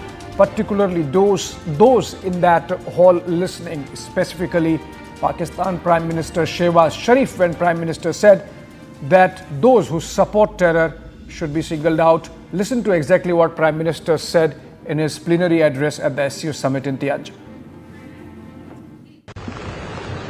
SCO के 25वें शिखर सम्मेलन में भाग लेते हुए मुझे खुशी हो रही है। हमारे शानदार स्वागत और आतिथ्य सत्कार के लिए मैं राष्ट्रपति श्री का हार्दिक आभार व्यक्त करता हूं। आज उज्बेकिस्तान का इंडिपेंडेंस डे है। कल किर्गिस्तान का राष्ट्रीय दिवस था। इस अवसर पर मैं दोनों लीडर्स को बधाई और शुभकामनाएं देता हूं। एक्सेलेंसी, पिछले 24 वर्षों में एससीओ का पूरे यूरेशिया क्षेत्र की एक्सटेंडेड फैमिली को जोड़ने में बहुत महत्वपूर्ण योगदान रहा। भारत ने एक सक्रिय सदस्य के रूप में हमेशा कंस्ट्रक्टिव और सकारात्मक भूमिका निभाई है। एससीओ को लेकर भारत की सोच और नीति 3 मुख्य स्तंभों पर आधारित है। SCO, S security, C connectivity, O opportunity. पहले स्तंभ S यानी सिक्योरिटी के संदर्भ में मैं कहना चाहता हूं कि सुरक्षा, शांति और स्थिरता किसी भी देश के विकास का आधार है। किंतु इस मार्ग में आतंकवाद, अलगाववाद और अतिवाद बड़ी चुनौतियां हैं। आतंकवाद सिर्फ किसी देश की सुरक्षा ही नहीं, बल्कि पूरी मानवता के लिए एक साझा चुनौती है। कोई देश, कोई समाज, कोई नागरिक अपने आप को इससे सुरक्षित नहीं समझ सकता। इसलिए आतंकवाद से लड़ाई में भारत ने एकजुटता पर बल दिया। इसमें एससीओ रेट्स की बहुत महत्वपूर्ण भूमिका रही। इस वर्ष भारत ने जॉइंट इंफॉर्मेशन ऑपरेशन को लीड करते हुए अल-कायदा और इससे जुड़े आतंकी संगठनों से लड़ने का इनिशिएटिव किया। हमने रेडिकलाइजेशन के विरुद्ध समन्वय बढ़ाने और मिलकर कदम उठाने का भी प्रस्ताव रखा। टेरर फाइनेंसिंग के खिलाफ आवाज उठाई। इसमें मेरे समर्थन के लिए मैं आभार व्यक्त करता हूं। एक्सेलेंसी, भारत पिछले 4 दशकों से निर्मम आतंकवाद का दंश झेल रहा है। कितनी ही माताओं ने अपने बच्चे खोए और कितने बच्चे अनाथ हो गए। हाल ही में हमने पहलगाम में टेररिज्म का बहुत ही घिनौना रूप देखा। इस दुख की घड़ी में जो मित्र देश हमारे साथ खड़े रहे, मैं उनका आभार व्यक्त करता हूं। यह हमला केवल भारत की अंतरात्मा पर ही आघात नहीं था, यह मानवता में विश्वास रखने वाले हर देश, हर व्यक्ति को खुली चुनौती थी। ऐसे में प्रश्न उठना स्वाभाविक है, क्या कुछ देशों द्वारा आतंकवाद का खुलेआम समर्थन हमें स्वीकार्य हो सकता है? एक्सेलेंसी, हमें स्पष्ट रूप से और एक स्वर में कहना होगा कि आतंकवाद पर कोई भी डबल स्टैंडर्ड स्वीकार्य नहीं होंगे। हमें मिलकर आतंकवाद का हर रंग में, हर रूप में विरोध करना होगा। ये मानवता के प्रति हमारा दायित्व है। एक्सेलेंसी, अब मैं दूसरे स्तंभ सी यानी कनेक्टिविटी पर अपने विचार रखना चाहूंगा। भारत का हमेशा से मत रहा है कि मजबूत कनेक्टिविटी से केवल व्यापार ही नहीं बल्कि विश्वास और विकास के द्वार भी खुलते हैं। इसी सोच के साथ हम चाबहार पोर्ट और international north south transport corridor जैसे इनिशिएटिव पर काम कर रहे हैं। इनसे हम अफगानिस्तान और मध्य एशिया के साथ संपर्क बढ़ा सकते हैं। हमारा मानना है कि कनेक्टिविटी के हर प्रयास में संप्रभुता और क्षेत्रीय अखंडता का सम्मान होना चाहिए। यही एससीओ चार्टर के मूल सिद्धांतों में भी विदित है। Connectivity that bypasses sovereignty, losing trust and meaning. Excellency, तीसरा स्तंभ है ओ यानी opportunity. Opportunity for cooperation and reform. 2023 में भारत की अध्यक्षता के दौरान नई ऊर्जा और विचारों का संचार हुआ है।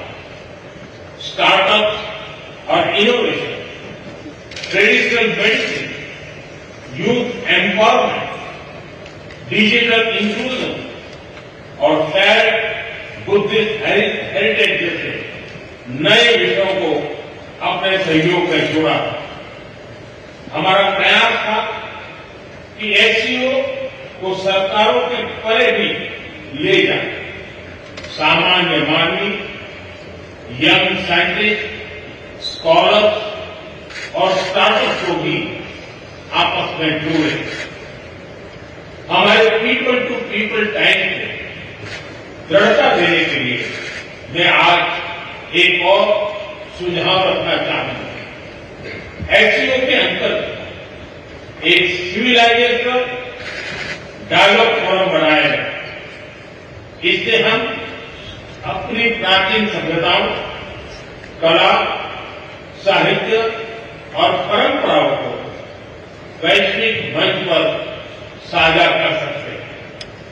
एक्सेलेंसी, आज भारत रिफॉर्म, परफॉर्म, ट्रांसफॉर्म के मूल मंत्र पर आगे बढ़ रहा है।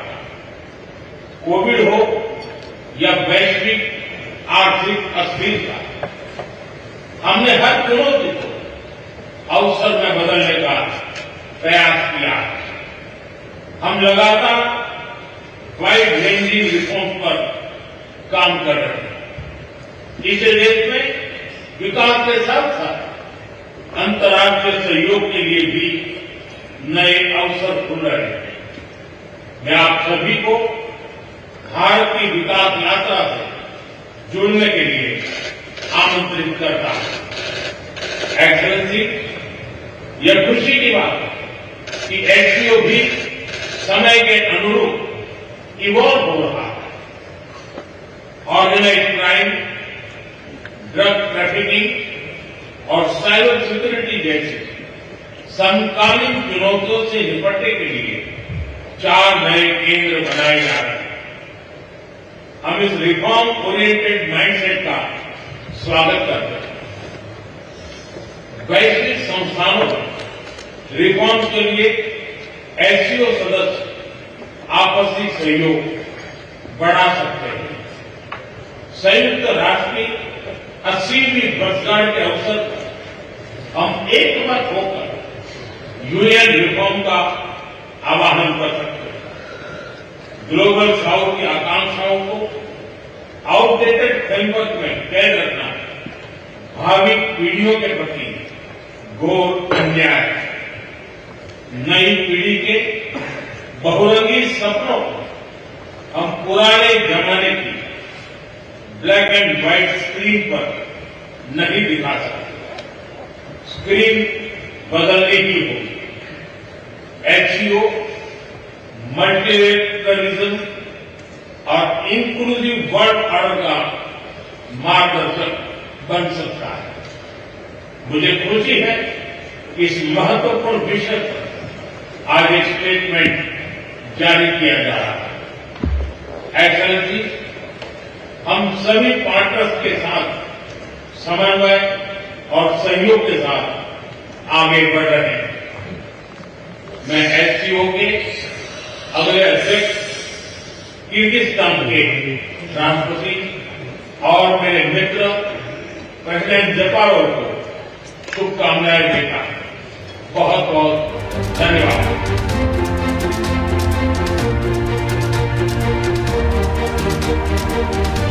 Prime Minister Modi at the plenary summit making his opening remarks, and this picture of Shehbaz Sharif getting the short shrift, getting the royal ignored by Prime Minister Modi and President Putin as they walk past the Pakistani Prime Minister.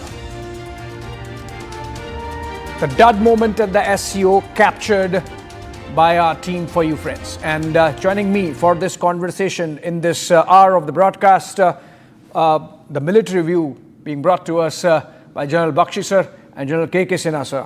Very good morning to you both, sir.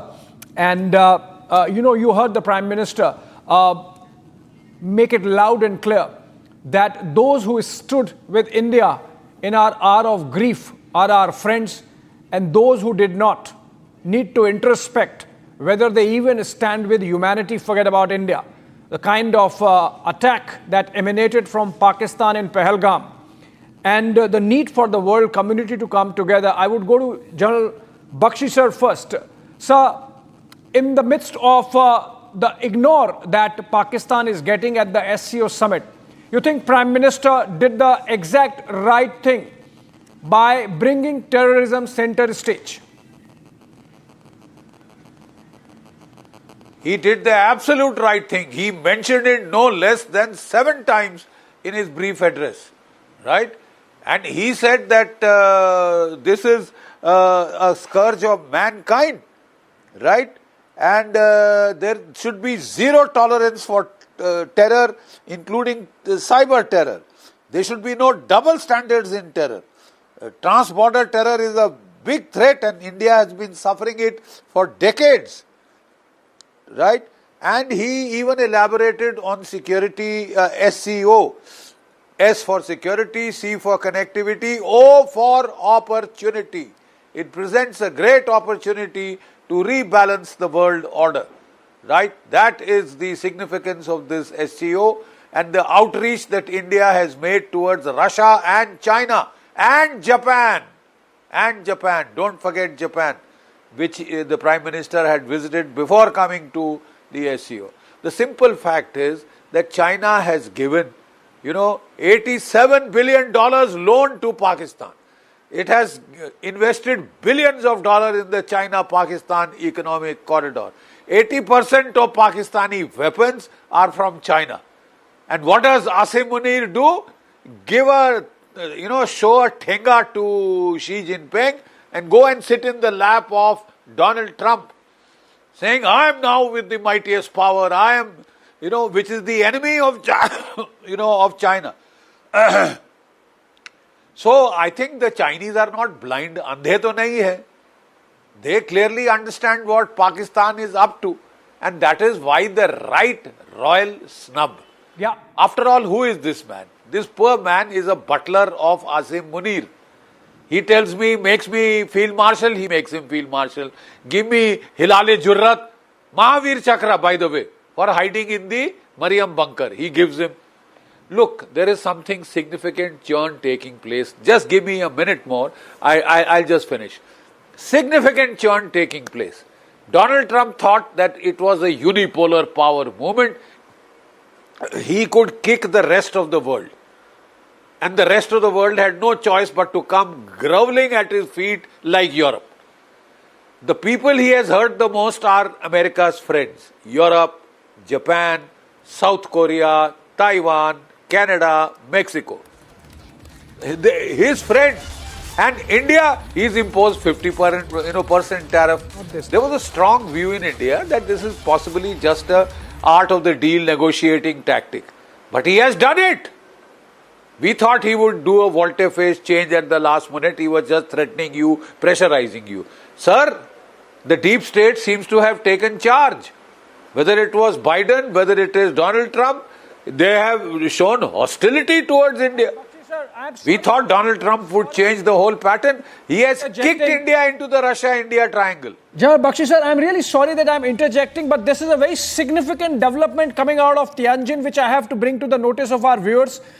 Sir, President Putin, who has been making his comments after Prime Minister, has made two big comments which are breaking news, which are global headlines, I would say. One, he has said that he appreciates China and India's efforts to resolve the crisis in Ukraine. Moscow values efforts of China and India in that direction. He has also said, hope the United States of America moves in the same direction. So effectively, President Putin has turned this whole Navarro theory that Ukraine war is Modi's war on its head and said that it is actually India and China who are helping sort out this crisis, and the US has to actually move in that direction. So despite the Alaska summit, President Putin very clear that if any help is coming in terms of actual resolution on the ground of the war, it's coming from the nations like China and India, and President Putin naming it there. And then the second global headline coming out of President Putin's comments is that national currencies are being used more widely in trading among member states, and so Russia supports creating the SCO's own payment and settlement infrastructure.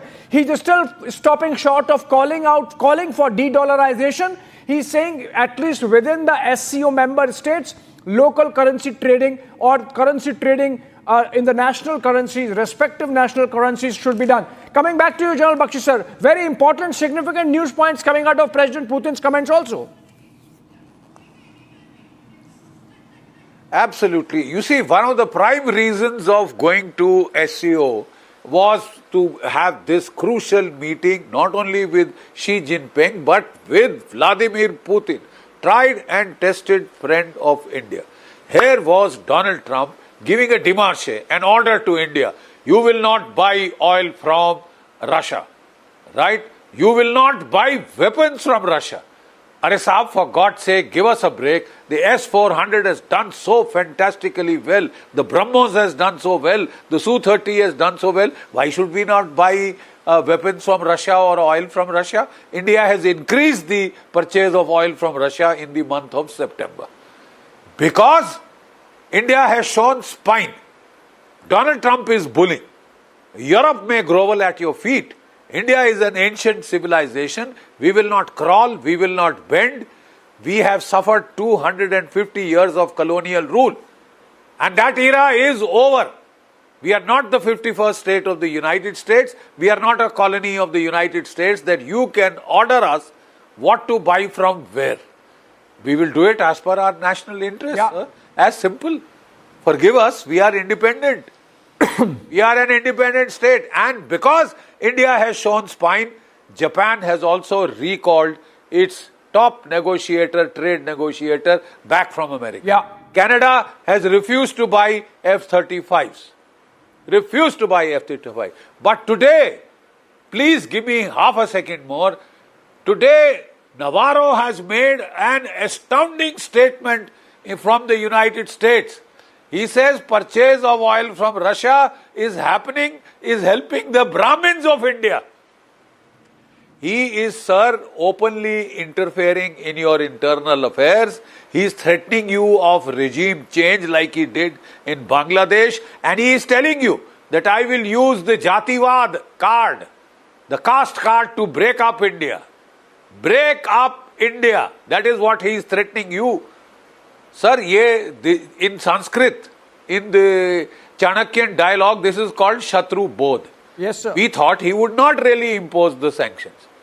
He has done. And not only that, he has called Asim Munir twice. Yeah. And if he thinks that, if he doesn't understand the visceral hatred that is there in this country for that Atankistan, sir, then you are living in La La Land. You said choose sides. Okay, sir, if you are going to kick us, we will choose sides. You are trying to kick us in the teeth when we are trying to be friends. Right, sir. You have destroyed all trust between India and United States. He deserves the Nobel Prize for bringing India, China, Russia together. Right, sir. Donald Trump does. Please give it to him. Absolutely, sir. You have said it absolutely well, and you have really, drawn the contours of evolving geopolitics absolutely clearly. On that note, I will go to General Sinha, whom I have made to wait for a while. Very good morning to you, sir. And my question to you is, Prime Minister, while center staging terror, spoke about Al-Qaeda and associated organizations. He also said terrorism, separatism and extremism are challenges which everyone has to tackle together. He also said that this is something which affects everyone. So are you getting a sense, which I got from Prime Minister's address, that he tried to take out terrorism from narrow confines of an India-Pakistan prism and broad-based it so that everyone can come along and align and look at terror with the same eye, same lens, that this is a scourge which needs to be tackled, and you cannot have double standards. There cannot be a good terror versus bad terror. Terror is terror. Good morning and Jai Hind, Abhishek. Nice to be with you again. You have asked me, the aspect of what the Prime Minister brought out in connection with the terrorism as a whole, global terrorism, what is going on, not just confined to India and Pakistan.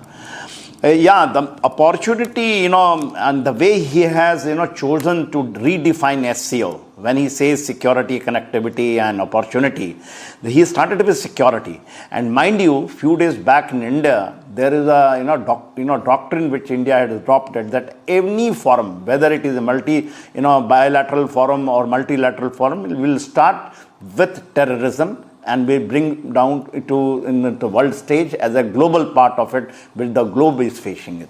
And mind you, even Erdogan he is there, even the Iranian, the representatives are there. And terrorism as a whole, when he is discussing, where he is talking about cross-border terrorism, zero tolerance on, anywhere, if the terrorism is emanating, cyber terrorism, he is talking about drug trafficking, and then he says no double standard. And that is what you are asking me from there. The double standard, when you say in terrorism, is that good terrorist and bad terrorist, you define that way. I think he's defined it, the SCO's complete thing, because SCO did come up as an organization to fight terrorism. And that's why he made it a center stage. He started his talk with terrorism and finished it. In the end, again, he has brought it out about the thing, what we have been, 4 centers which has been made for the cyber terrorism.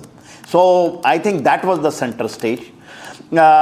See, the more important thing, what we have to understand, that he did bring out Pahalgam. Because there were a lot of doubts in India, because I was reading whether, the Prime Minister is not talking about Pahalgam. He brought it out, Pahalgam also, and, linked it with the, cross-border terrorism, with the global terrorism. Now, taking the other aspect, which is very, very important, which I think, we must also discuss. When he said about, connectivity, see how beautifully he used the word Chabahar. And then he says international north-south corridor. North-south corridor is John Sinha, sir, sorry to be interjecting. There is a big breaking news coming in from Tianjin, and which is that the joint declaration, the Tianjin declaration of the SCO heads of state has been signed. It has been unanimously signed, and the reason is that it condemns terrorism. That's something which is a big diplomatic win for India, and that is why we are breaking this big breaking development. And Shravan is joining us live for more on this from Tianjin, from the exact venue where this plenary and the joint declaration happened. Shravan, a big diplomatic win. Remember, in the earlier formats, the foreign minister, the defense minister, India had not signed on the joint declaration because it was refusing to condemn terrorism. But now it seems it has done so, and that's why we have signed the joint declaration. Big diplomatic win for India and for Prime Minister Modi to be present there.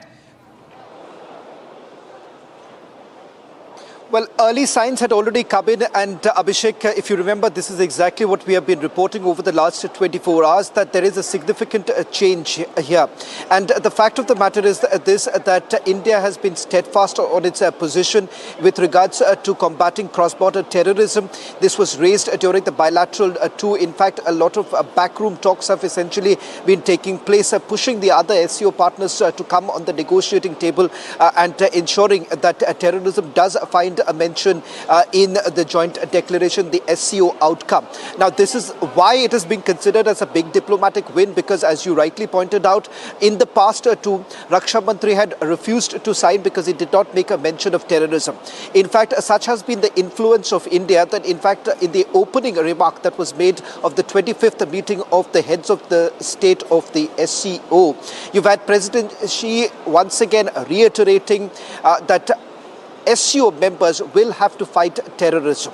In fact, I've just got more detailed specifics of it, Abhishek, and I'm just going to read out, which is going to give you an idea of what is there at the joint statement. In fact, this is what they've said. They are seeking a common ground while putting aside all differences, mutual benefit, and also winning. It's a win-win results. SCO members are all friends and partners.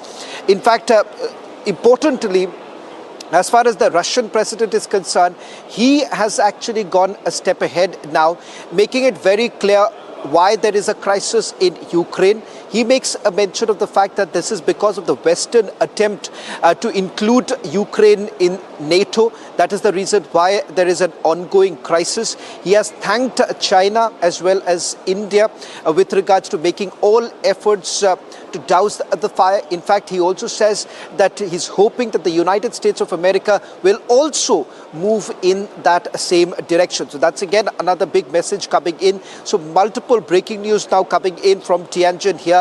One, all the SCO members have unanimously signed the joint declaration. The fine reading of the joint declaration about to come in a short while from now. Some indications, Abhishek, if we can just put this out, because a little bit that I've been able to pick up so far, it basically goes at length, talks about the fact that it is to combat terrorism.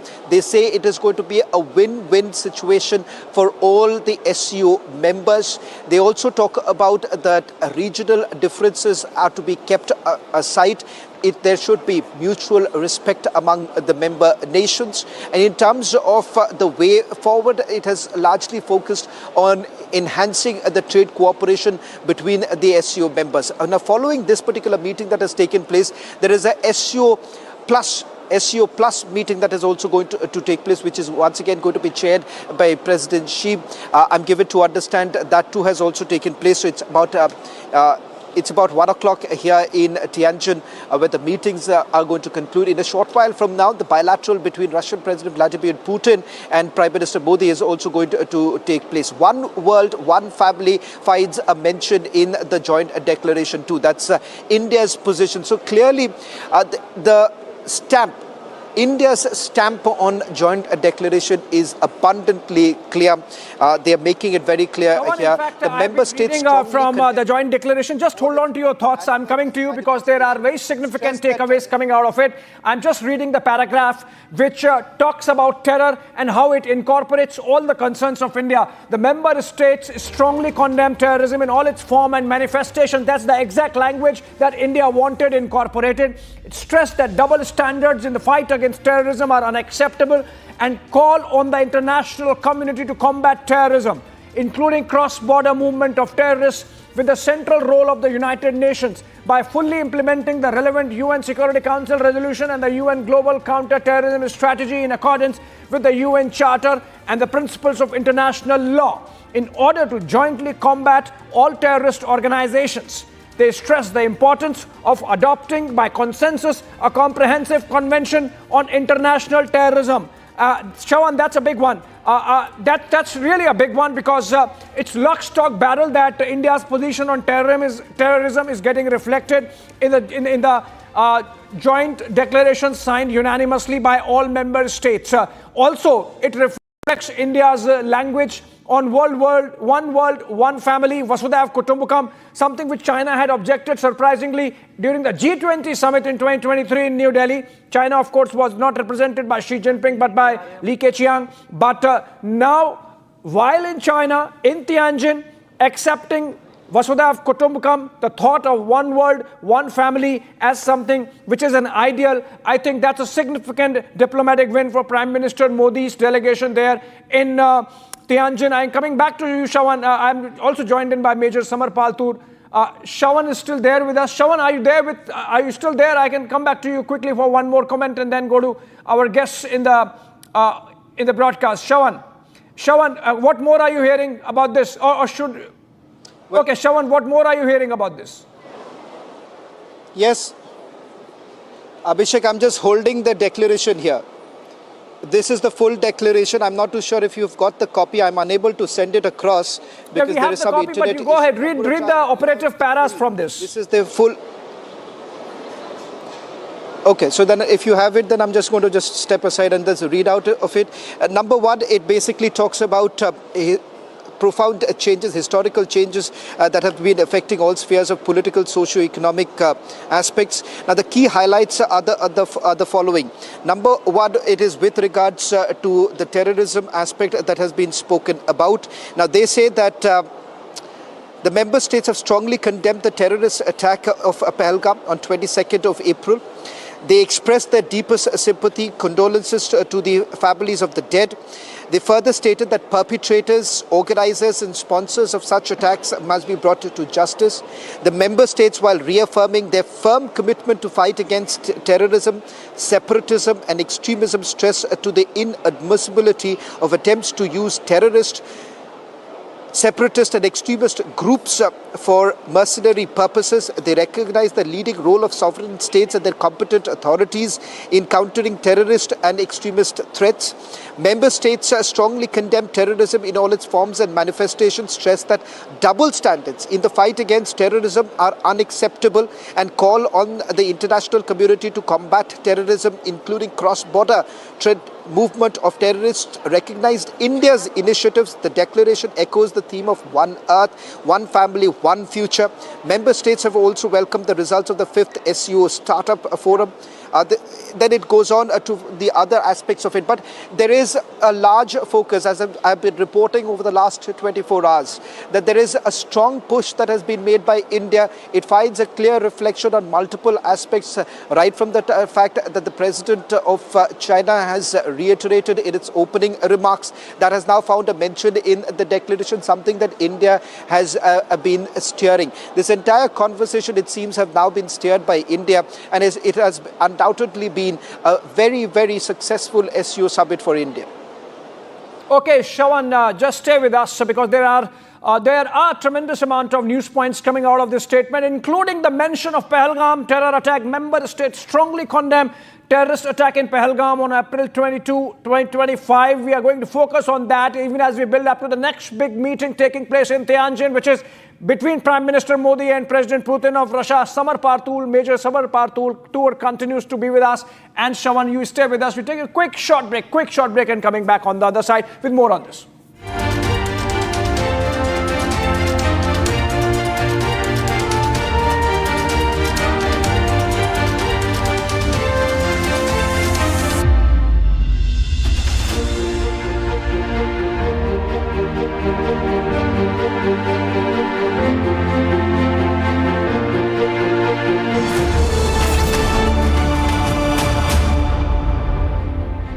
पैसा लगाना है तो century ply club prime पे लगाओ। डूबेगा नहीं, जलेगा भी नहीं, कोई खा नहीं जाएगा, धोखा नहीं देगा, ऊपर नीचे भी नहीं होगा, सेफ रहेगा, सिक्योर्ड भी, मिनिमम 30 साल का रिटर्न देगा। अब इससे बेटर इन्वेस्टमेंट है तो बताओ। सेंचुरी प्लाई क्लब प्राइम, रहो बेफिक्र।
manufacturing sectors. And you see, one very clear thing that I want to tell the audience is that since 2013, $1 was equivalent to 52 rupees.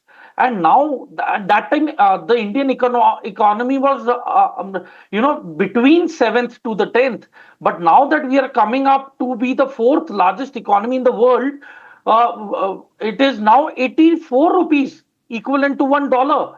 So why is it that the dollar keeps becoming stronger despite other countries progressing economically? So basically, it is the need of the hour for de-dollarization for our overall growth and progress. And you see, it has come to light. America has woken up. Let me tell you, Trump has, played a economical, repairing move that to get the manufacturing sector back in USA, because they have sublet everything in terms of labor and manufacturing industry to China, which has resulted in the devastation of the American dollar. And it is very difficult for them to now come out of it until unless they start begin their own production in US soil itself and are self-reliant. America has not been self-reliant. They've been Chinese reliant in terms of the trade and production. So I think it is time that we had to create a balance. The economies of Eurasia had to be balanced out. And I think that there are many other countries which are willing to join the BRICS, especially the African countries, because they've been, manipulated and exploited in terms of the mining of the rare earth metals, gemstones, precious diamonds. And despite all that, there has been no development or progress. Major Tour, just to hold on to your thoughts, in fact, there is another very interesting picture that has emerged from the venue, which is of Prime Minister Modi traveling in the same car as President Putin. This seems like President Putin's Aurus, and they are traveling to the destination of their bilateral meeting together. Another picture to rile Trump, another picture to make Peter Navarro go bonkers. And I think that seems to be the unintended or intended consequence, I don't know, but that's going to be a consequence of this picture for the world to see. President Putin and Prime Minister Modi traveling together, and I will just confirm in a bit whether this is in the Aurus limousine of President Putin, and they are traveling together to the venue of their bilateral meeting, which means that even before the bilateral starts, even before the delegation talks start, they are already having one-on-one. Shawan, over to you. Shawan, how much time does it take for the Prime Minister and President to travel from the summit venue to the bilateral meeting venue, because they have traveled in the car together and they would be talking for that much period? How long does it take, and how long the conversation would be that conversation would be between Prime Minister Modi and President Putin one-on-one?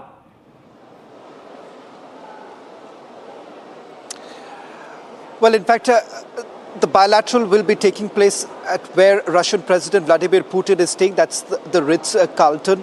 I'm given to understand that it would be about 20 minutes, a little less than perhaps 20 minutes. I'm not too sure about that, because unfortunately here you can't rely on Google Maps, Abhishek. You will have to let the Chinese actually decide that. So it's difficult to get you an exact sense of how much time. But clearly there is optics here, optics involved in the message that the Prime Minister is also sending across. And you're rightly pointing out that this is going to rile up the West to a certain extent, because you have first with President Xi and then, of course, with President Putin. And as far as President Putin is concerned, the bilateral talks, the agenda is very clear here, that it is with regards to the imposition of the tariffs that have been tariffs, and then of course it is also hold on to your thoughts. Just reading the Prime Minister's post that has come on their joint travel together to the bilateral meeting destination, in which Prime Minister has said, after the proceedings at the SCO Summit venue, President Putin and I traveled together to the venue of our bilateral meeting. Conversations with him are always insightful. Prime Minister there again underscoring, reiterating, Peter Navarro, go take a walk. I am having my summit meeting with President Putin in the car, in which we have together in the car we have traveled together to the bilateral meeting venue. This is the fourth time that the two leaders are meeting and having a personal tie-to-tie and a direct conversation in the last 36 hours that the two have been together in Tianjin. I think, and yes, I can confirm that Prime Minister Modi has traveled in President Putin's car, the orange limousine, and they are on their way to the venue. Shawan, you mentioned Google Maps obviously does not work in China because the Chinese are not scared of the Americans. They have blocked most of the American tech, even as they have reverse engineered most of it and have their own apps and own software. And the Americans and President Trump is doing nothing about it, despite the fact that China is the biggest purchaser of Russian oil. President Trump absolutely mum. Typical sign of bully. If a bully meets his match, then the bully covers. And if the bully sees somebody accommodating, as we have seen, for example, in the case of Mexico, the Mexicans realizing it at a great price, Trump has been hammering them, pummeling them. In India, of course, Trump has met more than a match with Prime Minister Modi, making it amply clear that there is going to be no indulgence whatsoever with Trump's bullying. And so Trump has let his attack dogs do the talking, but to no effect. And in fact, Prime Minister's messaging is loud and clear. Go take a walk. Go take a walk, Peter Navarro. And he will go in a Horus ride with President Putin for his bilateral. Coming back to you, Shawan. Again, Google Maps does not work, but you would have some idea how much time it takes for them to be together now, because remember, this is personal one-on-one meeting between the two leaders, and there are no translators, remember, so they would be having a conversation in English, direct, face-to-face, one-on-one.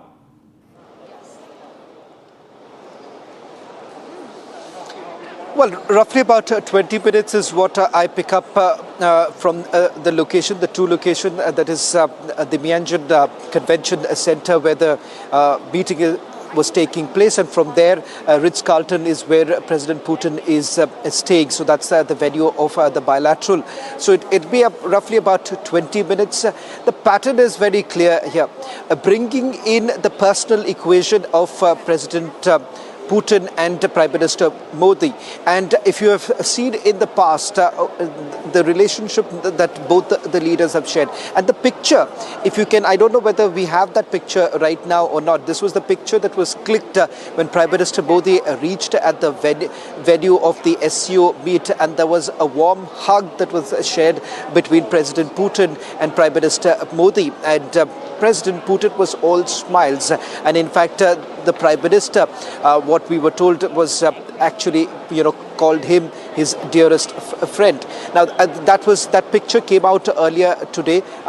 Abhishek, I'm not too sure, because this was basically put out here a short while back. I'm not too sure whether it is available online or not, because I've absolutely no access to any of the online material. In fact, as you've been pointing out, the Chinese have replicated almost everything and have their own system in place. Coming back to the agenda of the India-Russia talks, because that happens to be one of the key aspects or the key highlights on the sidelines of the SCO Summit, that is the Prime Minister's bilateral talks with President Putin. What is really expected? Now, in terms of the agenda, one, of course, the imposition of the tariff. Second is opening up of the market by the Russians. Third is the defense cooperation. In fact, there are defense materials that India would still be continuing to buy from Russia, particularly with regards to fighter jets. Then, of course, you also have in terms of the S-400, the second batch essentially coming in. All that has also been worked out. In fact, there is also a collaboration that India and Russia are essentially talking about. That is the space collaboration. In fact, that is likely to also be picked up during the talks that are going to take place. So it's multifaceted, and unlike in the case of India and China bilateral talks, where India has been cautiously optimistic as far as Russia is concerned. Remember, there is we are basically at ease right now because of the talks that have essentially taken place in the run-up to the SCO Summit, and of course the backroom talks that have essentially taken place, which indicates that we've been able to make our point very clear. And I think so somewhere down the line, Russia has played a very important role in influencing the joint declaration too. Right, absolutely. And I think we are notching one diplomatic victory after another. One more picture there of the two leaders together in the Horus limousine, a very famous one there with a lot of security gadgets, like it happens at this level of diplomacy and at this level of world leaders, where you have a car like the American president has the Beast. The one of Vladimir Putin is called Horus, and almost similar features as the Beast. In fact, this Horus had traveled to Alaska also, though of course at that time President Putin jumped into the Beast of Trump along with the American president. And now we have Prime Minister Modi and President Putin traveling together to the bilateral meeting venue. About 20 minutes time, as Shravan was explaining, that the two leaders get one-on-one again before the delegation level talks, apart from the light banter and easy moments that the two informal moments that the two leaders have had more than a couple of times in the last 24 hours at the Tianjin Summit venue, along with, of course, President Xi Jinping, the Troika, the Tianjin Troika as it is being called out, because even the Wall Street Journal, for example, the American business news flagship newspaper, called three of the four most powerful leaders together in okay, now we are getting a message that the two leaders have reached the summit, the bilateral meeting venue, and their delegation talks are to start shortly. That's the message I get. And major tour, the meeting between Prime Minister Modi and President Putin is coming in the backdrop of few developments. Number one, President Putin has just a while back praised India's role in the war in Ukraine. Number two, Prime Minister Modi has had a phone call with Zelensky just yesterday, where Zelensky has asked for Prime Minister Modi's good offices for ceasefire, help from Prime Minister Modi for ceasefire, which means the Trump effort has effectively failed. Also comes in the backdrop of Peter Navarro comment that this is Modi's war. So if it is Modi's war, then let Modi handle, and Modi is handling it, talking to both the sides. You think that this meeting is going to bring out substantive results insofar as Ukraine war is also concerned?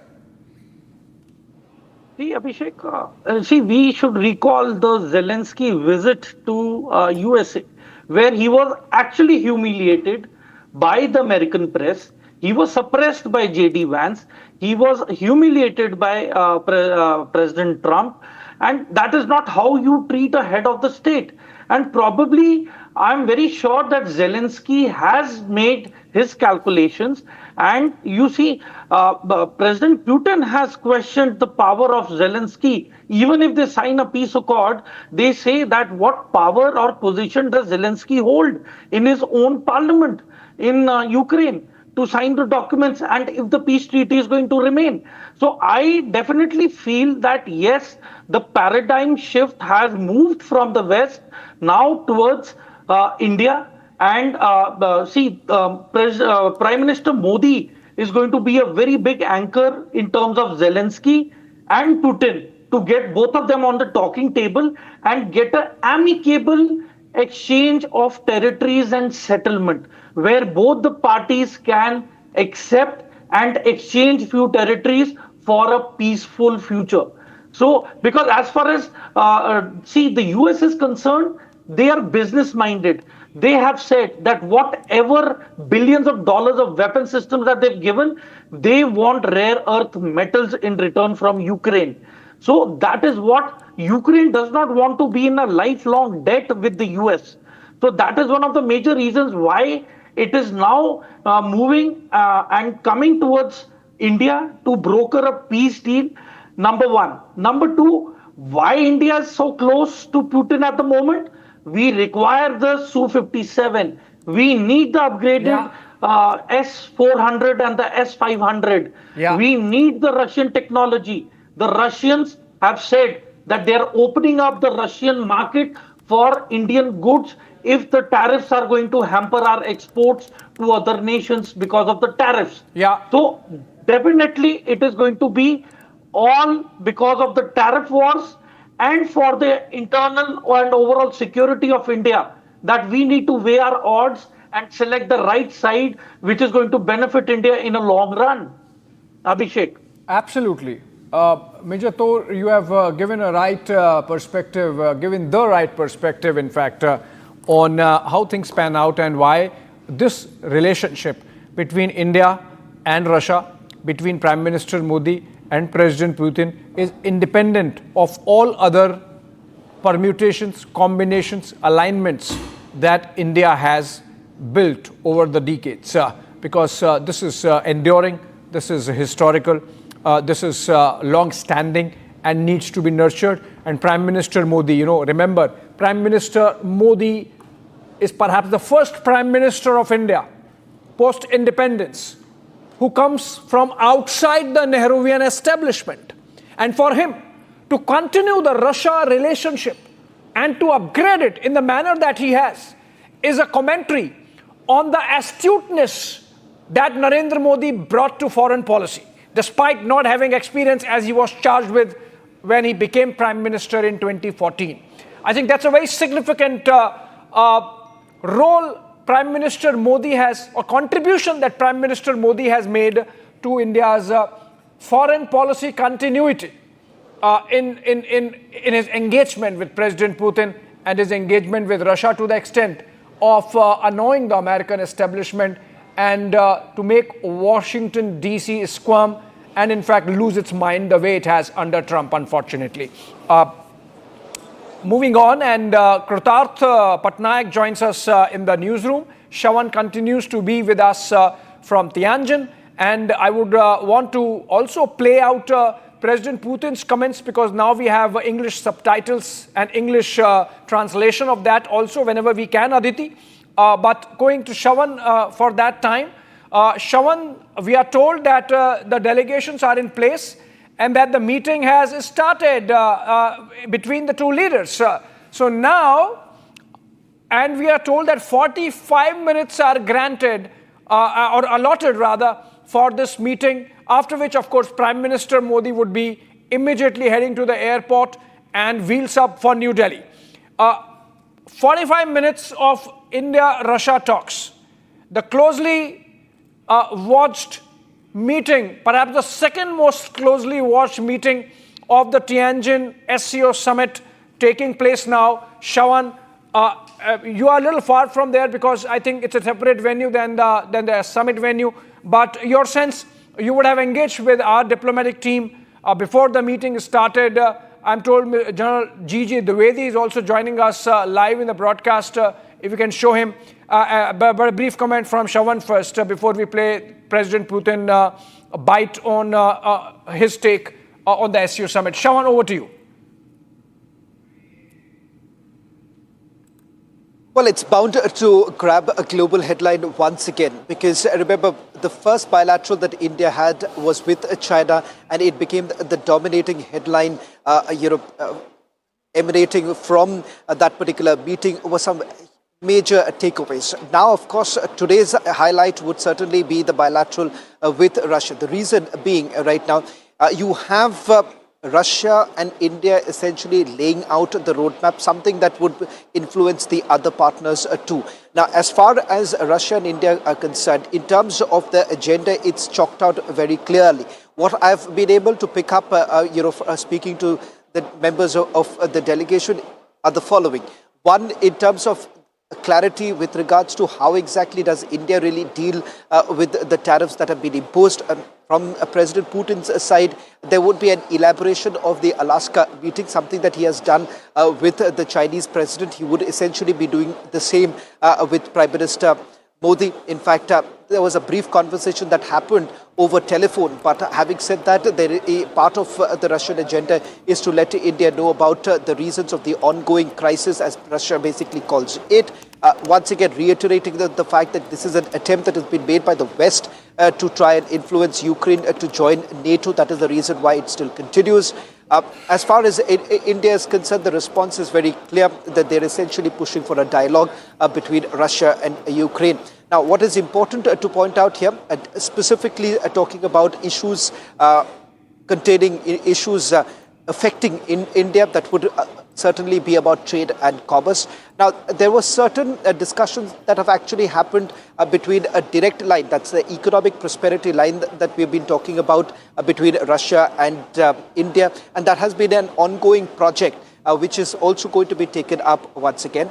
Part of the delegation that Russia has got includes certain Russian entrepreneurs too. So there is a possibility a follow-up meeting with the Russian entrepreneurs are also likely to take place. Now, the Russian delegation is large this time. You have about 3 of the deputy prime ministers to be a part here. Apart from them, remember the key advisors are also part of the bilateral meetings that are taking place. So Russia has come with the full intention of having a clear roadmap with regards to the relationship with India. In terms of deliverables, of course, you have Russia offering up their own market. The trade basically has gone a notch higher. And in terms of opening up the market for Russia through India is something that is also going to be on the negotiating table at this point in time. Yeah, absolutely. And I think we are ready with the Putin comments with English translation layover. Okay, we'll get to it in a bit, but we are joined in by Major General G.G. Dwindling now, strategic affairs expert, joining us live in this broadcast, and he's former defense attaché to China, Mongolia, North Korea. He has commanded brigades in the LOC and the LAC area, both including Siachen and, of course, even Northeast. Tremendous military experience and in areas which are of consequence for this conversation. Thank you so much for joining us, General Dwindling, and your opening comments on the developments of the day. Are we seeing a realignment with China? First up, do you agree that we should be okay with this realignment, or we are still cautious but then engaging because that's what diplomacy is about? Well, engagement is the hallmark of diplomacy, because without engagement, diplomacy dies. So therefore, dialogue and diplomacy are synonymous. So therefore, this is part of the process. Second point is whether we are realigning or we are reset or their rapprochement. I think that the relations since 2020 had bottomed out because of the Chinese uncalled for, very provocative intrusion in Ladakh, where I happen to command. And that actually put the whole process into the reverse gear.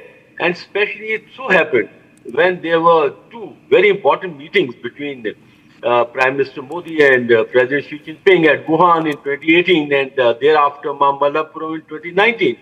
So now that relation actually has taken a serious hit, and now is the time to repair and try to get the relationship on track. But what I would say that the differences between India and China are very deep. They are not only related to the border, where China claims Arunachal Pradesh as their own territory, and how Chinese are actually pitching in South Asia, trying to build up new alliance between Bangladesh, Pakistan, Turkey and China at the helm, how they have fortified a complete Tibet. In fact, Xi Jinping was in Tibet 21st August last month. That is the second visit. So they're very sensitive to their borders. They're very, very sensitive to how the exact situation is panning out in South Asia, because they treat South Asia as part of their backyard. So I like to make 2-3 very subtle points. I don't think we are realigning. We are only readjusting and trying to get the relation at least in the working mode, because there was, as I said, serious breakdown. And the working mode is, while we are progressing on border, we are opening up the trade because we require the trade engagement. And also, you see, we have $100 billion trade deficit against China. We need to also tap their market so that we reduce this deficit or the imbalance of trade. And the second point is our concern about security, our concern about terrorism, and what role exactly China played during Operation Sindoor. China and Pakistan are very, very closely knit allies, so we are concerned about it. I think the whole effort is to get the relation into working mode, not really realigning, but more of rapprochement. It's not really reset because the differences are too far and wide, but manage the differences, manage the border, have some kind of, I would say, peace and tranquility on the border while we are in talks to resolve it. A resolution is not going to happen anytime soon. But the whole point is to get our relation more into working mode and reduce the tension on the borders. Over to you. Yeah, General Dwindling, in fact, India's position was enunciated very well by Foreign Secretary Vikram Misri when he said that, and he was essentially quoting Prime Minister Modi from the delegation talks that took place between India and China, that peace and tranquility at the borders is the best insurance for the larger India-China ties. So while there is a military component on the ground along the line of actual control and in the northeast, the fact of the matter is that diplomacy only succeeds if China underscores its intent for peace by not creating Galwan, Doklam, Chumar, Depsang kind of episodes on the ground. Do you agree? Absolutely. Let me clarify because I also have put on the diplomatic hat as a soldier. See, your position on the table or your position on the negotiation forum is as strong as your position on the ground. So until you have a very strong position on the ground, you don't have enough cards to get the negotiation going. So therefore, when we deal with China, we have to be, as defense is concerned, very strong. We have to have a very strong posture on the LAC so that the Chinese know that the kind of games they have played since 2012. Incidentally, India-China relations were fairly in the working mode, but after 2012, when President Xi Jinping took over, you rightly brought out, there was Depsang in 2013, Demchok in 2014, then we had Doklam 2017, and then of course 2020, three Chinese division marched into Chishul or the eastern Ladakh. So it's very right that when we talk of peace and tranquility on the LAC, it has a couple of factors. Firstly, the troops on the ground. We have disengaged, but we are not de-escalated because still about 50 to 60,000 troops are facing each other. The massive infrastructure build-up that is being undertaken by China means they have an aggressive design. And then the border management. You know, Chinese have built up about 720 border villages. And these villages are like the frontline post. And having been on the LAC a long time, I can say that they are integrated into the Chinese defense. So while you are doing all that, and it's not stopping there. The amount of infrastructure they have built in Tibet, they are building new railway line from Kashgar to Lhasa. They are building a new railway line from Chengdu to Lhasa. They are building now the dam, Yarlung Sampo Dam, which is also like a water bomb. So all these have to be seen together, not the LAC per se, but what all is happening around the LAC, across the LAC, all these have to be affected. Right, General Dwindling. In fact, please stay with us. We now have the comments of President Putin with an English translation layover for the benefit of viewers so that there is exact clarity as to what he said and how he has set the geopolitical context of the moment. Let's listen to him. First of all, I would like to support the statements by my colleagues who have voiced their appreciation of the Chinese side's preparations and work as part of the SCO. This year is special for all of us. On May the 9th, in Moscow, there was a celebration of the anniversary of the victory in the Second World War and the defeat of Nazi Germany. And in Beijing, there will be a celebration of the victory over Japanese militarism. Crushing Nazism and militarism was made possible thanks to the cohesive ties between the peoples of the world. In the aftermath of the Second World War, the United Nations was established, which is also celebrating its 80th anniversary this year. Its charter incorporated the principles of the supremacy of international law, the self-determination of peoples, sovereign equality of states, non-interference into the domestic affairs of countries, independence, and respect for national interests. These principles are immutable up to this day, and it is on these principles that the Shanghai Cooperation Organization bases its work, adhering to the ideas of a multipolar world and a fair international order. A substantial package of documents has been prepared for the summit. The Tianjin Declaration, the key document, incorporates coordinated approaches of the countries on regional and international agendas. I would also like to note the strategy, the SCO, until 2035, which will define the key areas of the SCO's activities in politics, economy, security, and humanitarian affairs. The cooperation undertaken at the SCO is impressive. The GDP growth has been over 5%. Industrial output grew by 4.6%. We're also seeing progress in trade turnover above the world average. We're seeing increasing use of national currencies in trade. We are advocating the creation of an independent settlement and financial infrastructure, the implementation of new banking and investment projects, which will allow us to increase the efficiency of our trade and make us secure against external challenges and shocks. A competitive transport infrastructure is emerging. Car and rail transport, as well as multimodal shipments, are on the rise. Customs cooperation is ongoing, and electronic document flow is being implemented in various sectors. The strategy of energy cooperation until 2035, adopted last year, is being actively implemented.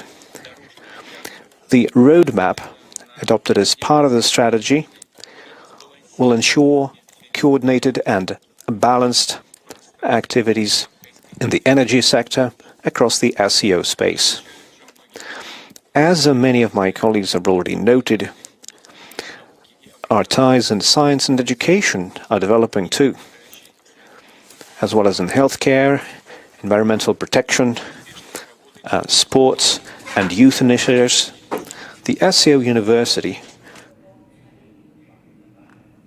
So those were the initial remarks of President Putin there at the SCO Summit when the Leaders Summit opened earlier today, emphasizing the increasing role of the regional summit of SCO leaders now getting global prominence, and perhaps the entire West will be very keenly listening to these remarks for the rest of the day to decode the laywork that the President has laid there. At the moment, the bilateral meeting between President Putin and Prime Minister Modi is underway, and we'll be right back after a very short break with more inside details of what exactly is happening in that historic bilateral meeting. Stay tuned, ladies and gentlemen. We'll be right back.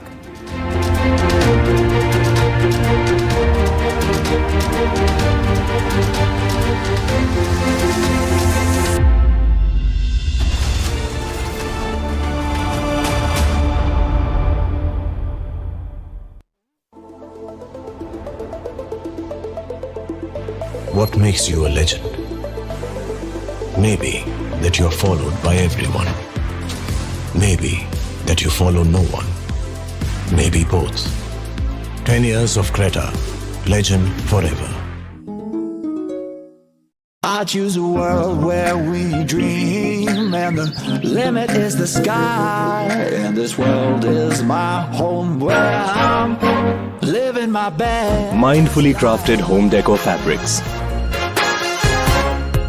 Sansar, a D-Decor brand. Live consciously. Here we didn't want to bring out the big charts because it had no chance of standing. Fortunately, it So it's 67%, so we're going to be charging a discounted reciprocal tariff of 34%, I think. Trump से बात हमेशा appreciate करता आया, सीखता आया कि वे राष्ट्रहित को सर्वोपरि रखने का Today, the World Health Organization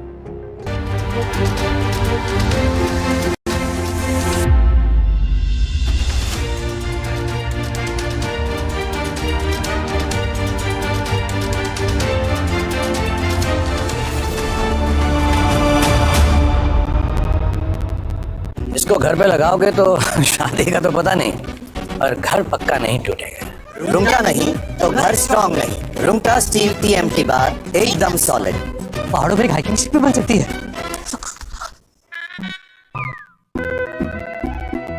केसरिया से मन जोगी हुआ रे, दिल झूम देखो पतवारा हुआ रे।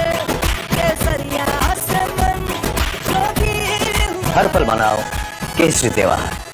विमल बोलो जुबान Kesari. I'm headed to the northern port city of Tianjin in China to cover the largest ever SCO Summit in history. This would be the Prime Minister's first visit in 7 years since.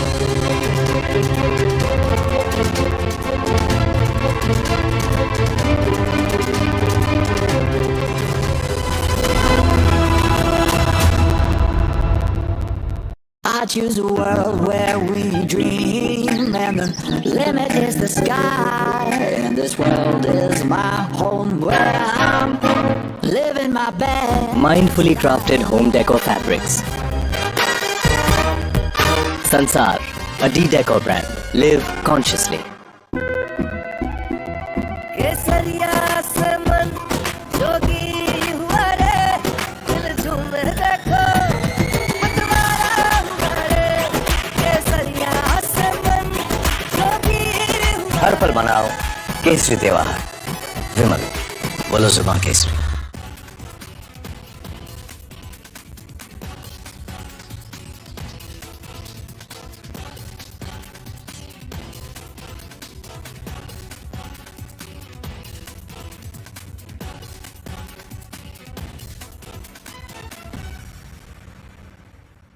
Yesterday, a coward decided to take our 8-year-old son Fletcher away from us.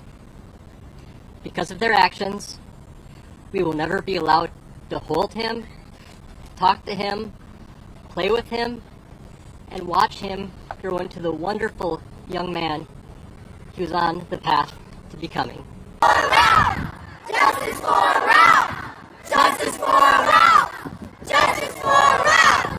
Justice for Ralph! Families in Minneapolis are mourning. Our Greater Annunciation Fellowship is mourning. Our entire city is united in grief, and at the same time, based on this incredible group of people that has assembled here in City Hall, we are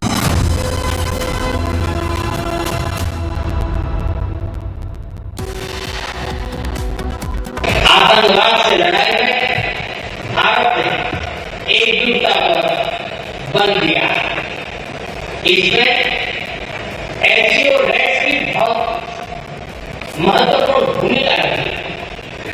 इस वक्त भारत ने terror financing के खिलाफ आवाज उठाई। With Pakistan PM Shehbaz Sharif in attendance, PM Modi slams terrorism and SCO rakes up the Pahalgam attack.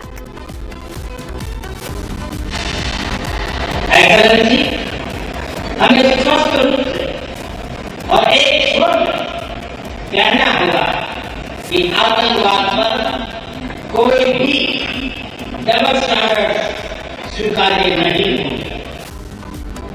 Prime Minister Modi's big message at the SCO as he calls out the double standards, calls it unacceptable. Tianjin Declaration of SCO Council of Heads of States condemns terrorism has been signed and adopted.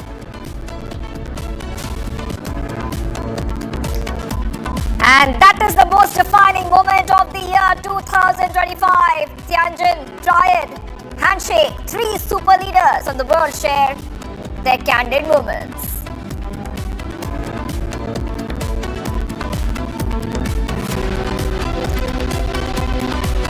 And a picture that rattles the United States as the Putin PM Modi bilateral will start very soon.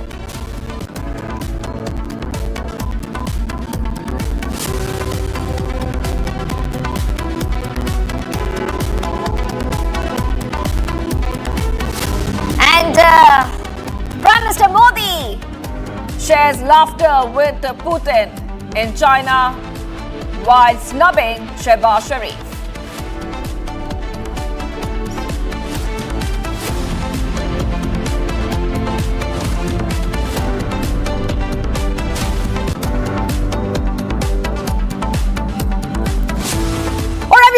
We're breaking up Shivangi Shukla, getting you the latest coming in, and it is the big historic SCO Summit, and a short while from now, Prime Minister Modi and Putin are going to have a bilateral meeting. We have a guest with us.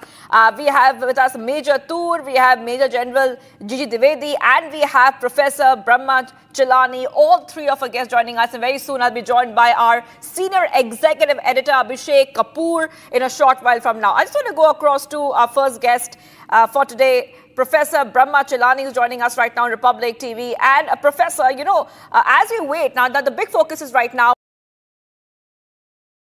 on the Putin and PM Modi bilateral, which will begin very, very soon. And we saw both of them taking the same vehicle as they head towards a bilateral. And this is coming as India is buying a record amount of discounted Russian oil, which New Delhi in India has made very clear that we will continue doing this despite US pressure, because we do not want the US to pressurize us, because our economy is our economy. Yes, Professor. Yes, but I think Trump's tariffs and sanctions on India have little to do with Russian oil and everything to do with his effort to strong arm India into a one-sided trade deal. He wants a trade deal on his terms, the way he imposed his will on the European Union, on Japan, and on South Korea. So he's using India's Russian oil purchases as a crude bargaining tactic to muscle India into accepting a lopsided trade deal. And the trade deal that he wants is not just about trade, about economic issues. He's also bringing in strategic and foreign policy issues under the umbrella of the trade deal. In other words, the trade deal that he wants will constrict India's strategic autonomy and foreign policy autonomy. There's no way India can succumb to this kind of pressure.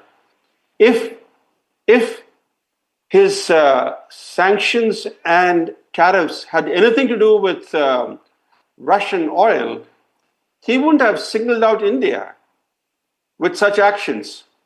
After all, China is the world's biggest buyer of Russian oil and gas, and the European Union contributes more to Russia's coffers through its energy imports from Russia than India does by buying Russian oil.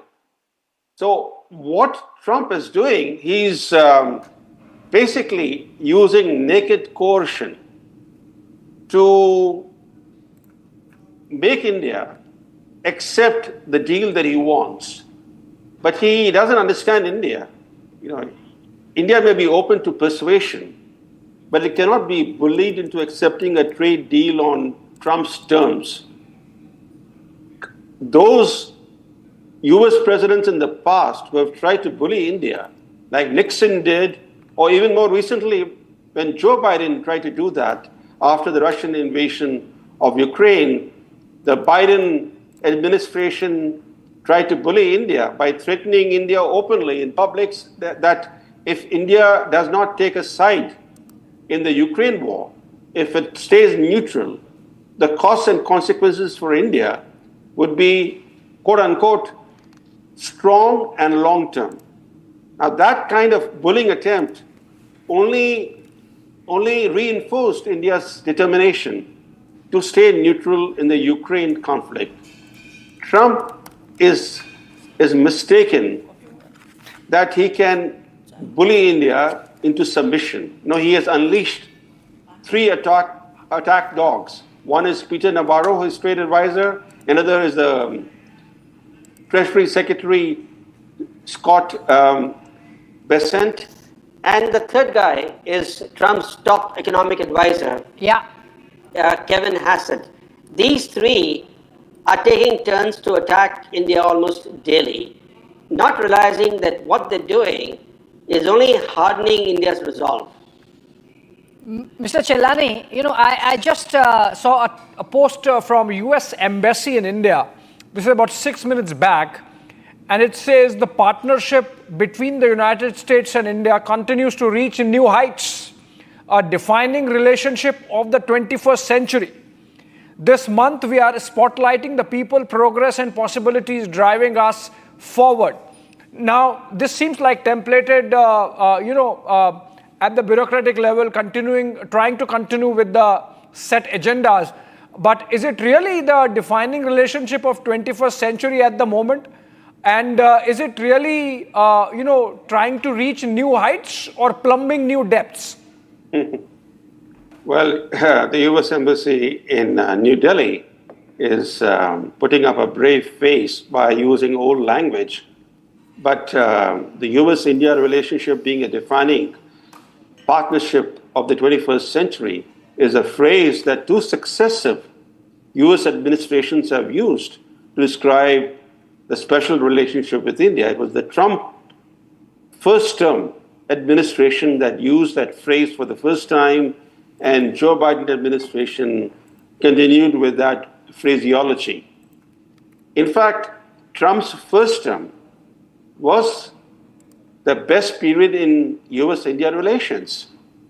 US-India ties flourished in Trump's first term in a way that they had not thrived under any previous US president. And the irony is that today, the same president who brought US-India relations to a new high is demolishing that relationship virtually, is unraveling that relationship with actions that are detrimental to America's own long-term interests. Yeah. But India is not the only target of Trump. He is also unraveling America's key relationships with close allies, European Union, with Japan, with South Korea, with Canada, which is also bearing the brunt of his disruptive policies, with Mexico, for example.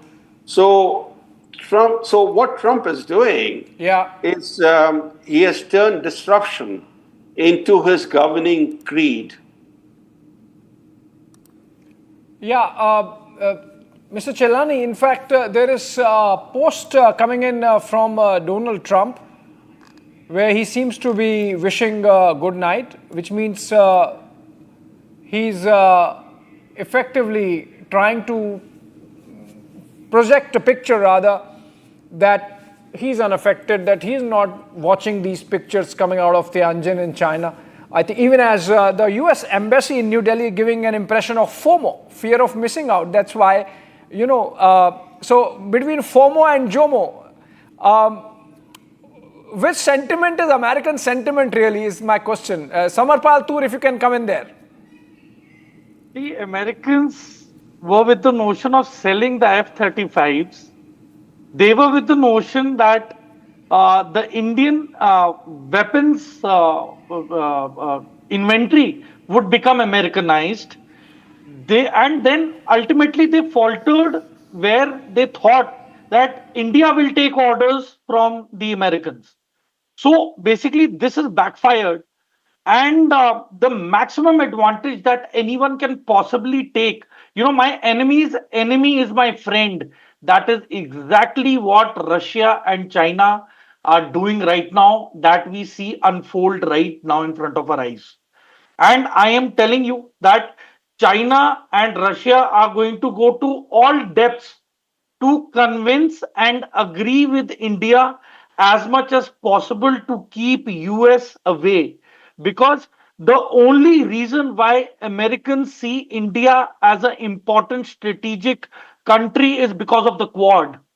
And Quad is weak because, last month, President Trump was actually asking the Australians that please tell us what do you wish to do in case there is a war and a takeover of Taiwan by China.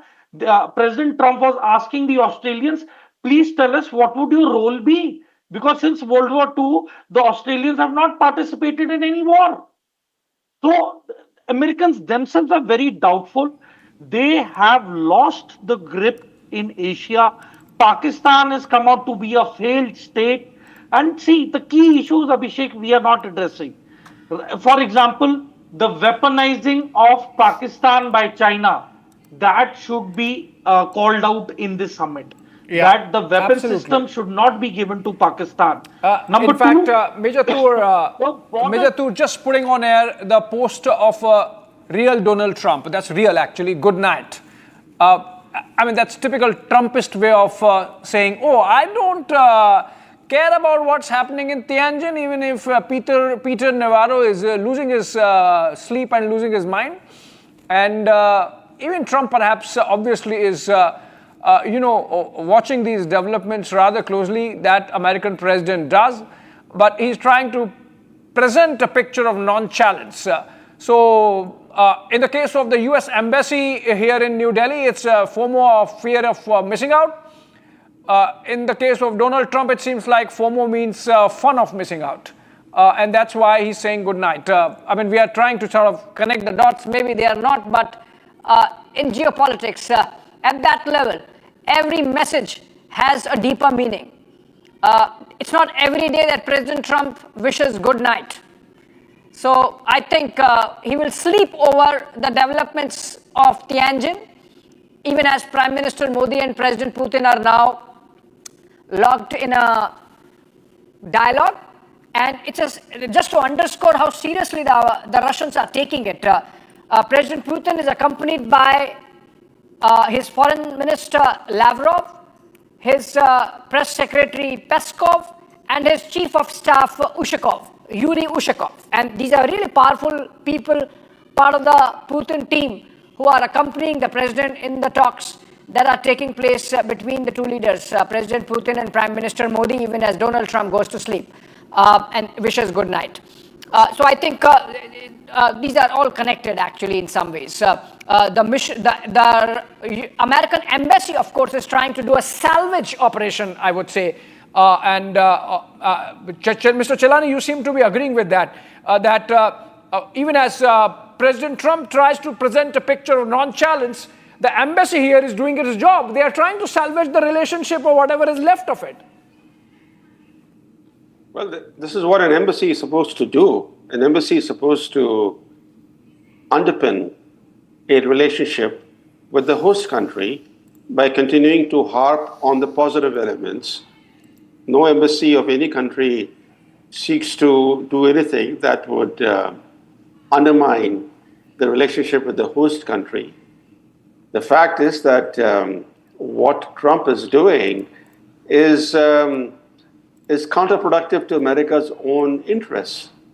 This is the leader of the MAGA movement. Yeah. Instead of seeking to make America great again, he's hastening America's relative decline and accelerating the shift toward a truly multipolar world. Trump has corroded America's alliances and partnerships, and he has diminished America's international credibility. And by turning disruption into his doctrine, he's providing the very shock therapy the international system needs to break free from US dominance. I think China and Russia are very pleased that Trump is doing what he is doing. He's aiding their agenda. He is playing directly into the hands of China. Yeah. He's also playing into the hands of China by treating India more harshly than China. Yeah. He first tries to build up India as a counterweight to China, now he actually treats India more harshly than China. So if there was anybody in India who was willing to be used by the US as a proxy against China, would have second thoughts today. Absolutely. John Dwindling, you think that in the talks that are happening between Prime Minister and Putin, military collaboration and taking it further, making it stronger in the backdrop of Operation Sindoor could be on the table despite all the American pressure on Russian oil trade? Well, before I come to your question per se, I'd like to make 2-3 important statements. Firstly, national policy, geopolitics are not a one-day match. They are over a period of time. So what Trump destructive, work that he is doing, I think we will be able to weather this storm because that's not what America, by and large, thinking. Trump is an aberration. So we need to sit tight and take this storm and then figure it out. Second point is in the diplomacy or in national policy, there are two dimensions. One is tactical, one is strategic. Our strategic interests are still more aligned with the West, our value system more aligned with the West. We willy-nilly are not in the RIC camp because that's not where our value system or our systems are aligned. The third point is, as you wanted a specific answer on India-Russia defense deal, you see, till about 10 years, I would say since 2010, we have starkly diversified our defense requirement. At around 2010, our defense from Russia was about 70%. Today, it is about 40%. We have diversified to France, we have diversified to America, and also to Israel and other players. So the point is, at this time, India needs a couple of equipment very, very urgently. One is we need to have air defense system, means we need to have S-400 upgrades, so maybe S-500. Now that is what is available from the Russian inventory, because we are not going for the Patriot system. So therefore, we have, and we did buy this despite a lot of pressure from America. Yeah. Secondly, we need fifth generation fighters. Yeah, John Dwindling, we are just getting a confirmation that, it's a little delayed information that the meeting has commenced between the two leaders.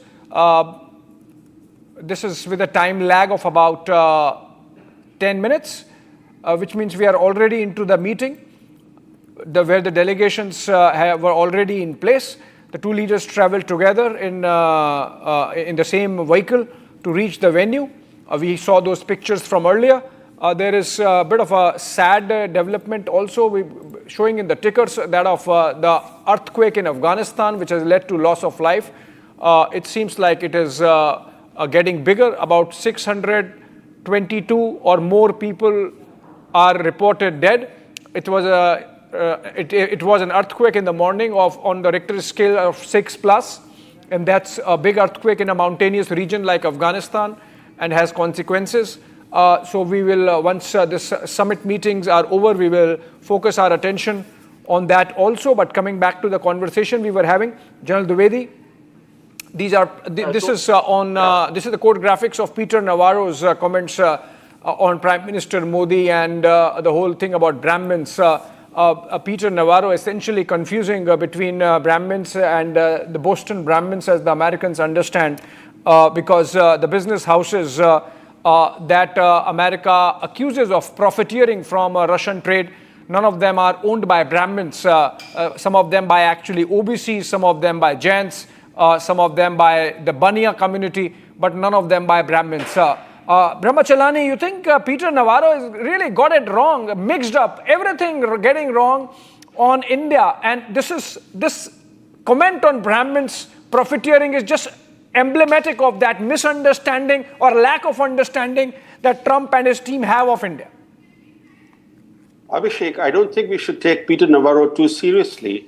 What's happening is this, and this is, Trump's playbook. What he has done is to unleash 3 attack dogs on India. The 3 attack dogs of Trump are his Treasury Secretary, Scott Bessent, his trade advisor, Peter Navarro, and his top economic advisor, Kevin Hassett, they're taking turns to attack India. They're doing it so frequently that they're doing a great job. They're doing a great job in turning Indian public opinion against the US. Trump's playbook is this. He wants to keep the relationship with Modi intact. So all his attack dogs are calling Modi terrific leader, great leader, etc., etc. So Modi is not being attacked, not being criticized, but pressure is sought to be built up on New Delhi so that it actually succumbs to that pressure. That's the whole game at play today. Keep steadily building up pressure on New Delhi until it capitulates. Now, this is a complete misreading of India. The more you try to bully India, the more you're going to force India to dig in and refuse to budge. India may be open to persuasion, but they cannot be bullied into accepting a trade deal on Trump's terms. India is not some other country. For example, as Mexico's president, Claudia Sheinbaum, is learning the hard way. The more she has conceded to Trump, the more he has tried to extract from Mexico. So every time Claudia Sheinbaum concedes something to Trump, right, Mr. Chilani. I absolutely point taken. But stay with us. I think we'll take a short, quick break. And we come back. Shivani continues to be with us, Shivangi, and of course, I'm there. Yes, and taking a short break right now. Modi, Putin, bilateral is coming up as well, Abhishek, and we are waiting for what will happen in that meeting.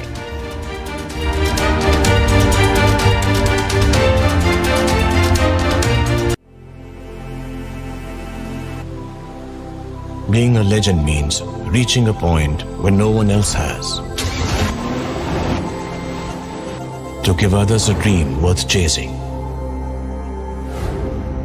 10 years of Creta, legend forever.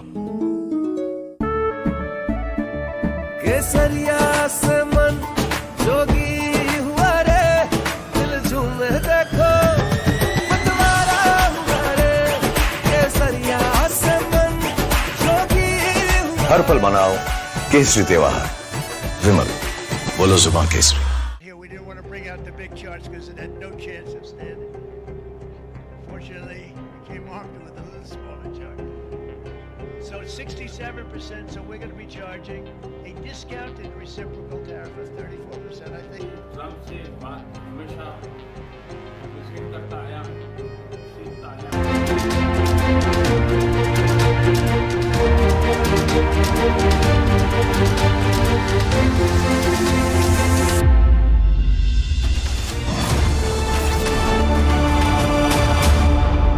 I choose a world where we dream, and the limit is the sky. And this world is my home where I'm living my best. Mindfully crafted home decor fabrics. Sansar, a decor brand. Live consciously.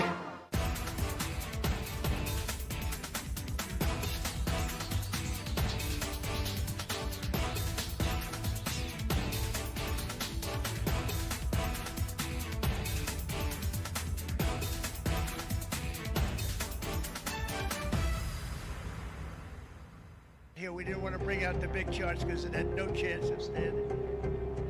Fortunately, we came armed with a little smaller chart.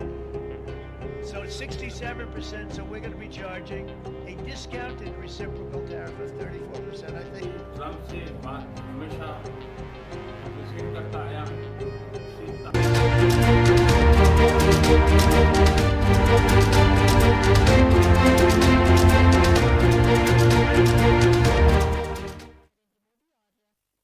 First pictures, Abhishek, of Prime Minister Modi along with Vladimir Putin, the bilateral meeting that is on. These are first pictures coming in. it has begun. Yeah, absolutely. There is no audio yet. We will get the audio in a bit, and that would be after the opening comments of both the sides. But in the pictures, we can see President Putin is speaking. Okay, these are APT and visuals. We will get our own agency visuals just in a bit. This is where the two leaders went inside. First, the handshake. Nth time they have done the handshake. This is really riling the West. This is really making the West irritated, you mean, Abhishek? Uncomfortable, perhaps, Niranjan, because they thought that India was in their pocket, and they were conducting themselves in a manner as if they can get away with the bullying, and they are realizing that it's not happening. And then to top it, you have those pictures of banter, camaraderie between these leaders. The fact that Putin is accompanied with a very powerful delegation. You can see to his right, you have Sergei Lavrov, the foreign minister. To his left, I believe it's Ushakov. I will have to wait for the camera to zoom out, so I can confirm whether it is Yuri Ushakov, his chief of staff. Okay, the audio is there. Okay. Государств глобального юга и востока. ये एक संगठन है जो global south और east के देशों के नेताओं को प्रयास मिलाने को एक मंच प्रदान करता है. Усилия по созданию в Евразии архитектуры равной и неделимой безопасности. यूरेशिया में समान और अविभाज्य सिक्योरिटी ढांचे को बनाने के लिए प्रयासों के लिए एक मंच प्रदान करता है. Уважаемый господин премьер-министр, дорогой друг, 21 декабря исполняется 15 лет со дня принятия совместного заявления, в котором отмечен выход наших отношений на уровень особого привилегированного стратегического партнерства. महामहिम प्रधानमंत्री जी, प्रिय दोस्त, 21 दिसंबर को 15 साल पूरे हो जाएंगे जब से एक संयुक्त वक्तव्य पर हस्ताक्षर किए गए थे, जिसमें हमारे स्पेशल प्रिविलेज्ड पार्टनरशिप पर किस स्तर हम पहुँचे. 15 साल हो गए. И можно уверенно констатировать, что многоплановые российско-индийские связи активно развиваются на этих принципах. और हम ये सच्चाई से बता सकते हैं कि हमारे रिश्ते इस सिद्धांतों पर बढ़ते हैं. Налажено многоуровневое взаимодействие. हमारे बीच बहुत बहुमुखी सहयोग चालू है. Торгово-экономическая кооперация в целом демонстрирует положительную динамику. व्यापार में सकारात्मक गतिशीलता देखने को मिलती है. Развивается туристический обмен. पर्यटकों का आदान-प्रदान विकसित हो रहा है. Мы тесно координируем наши усилия на международной арене.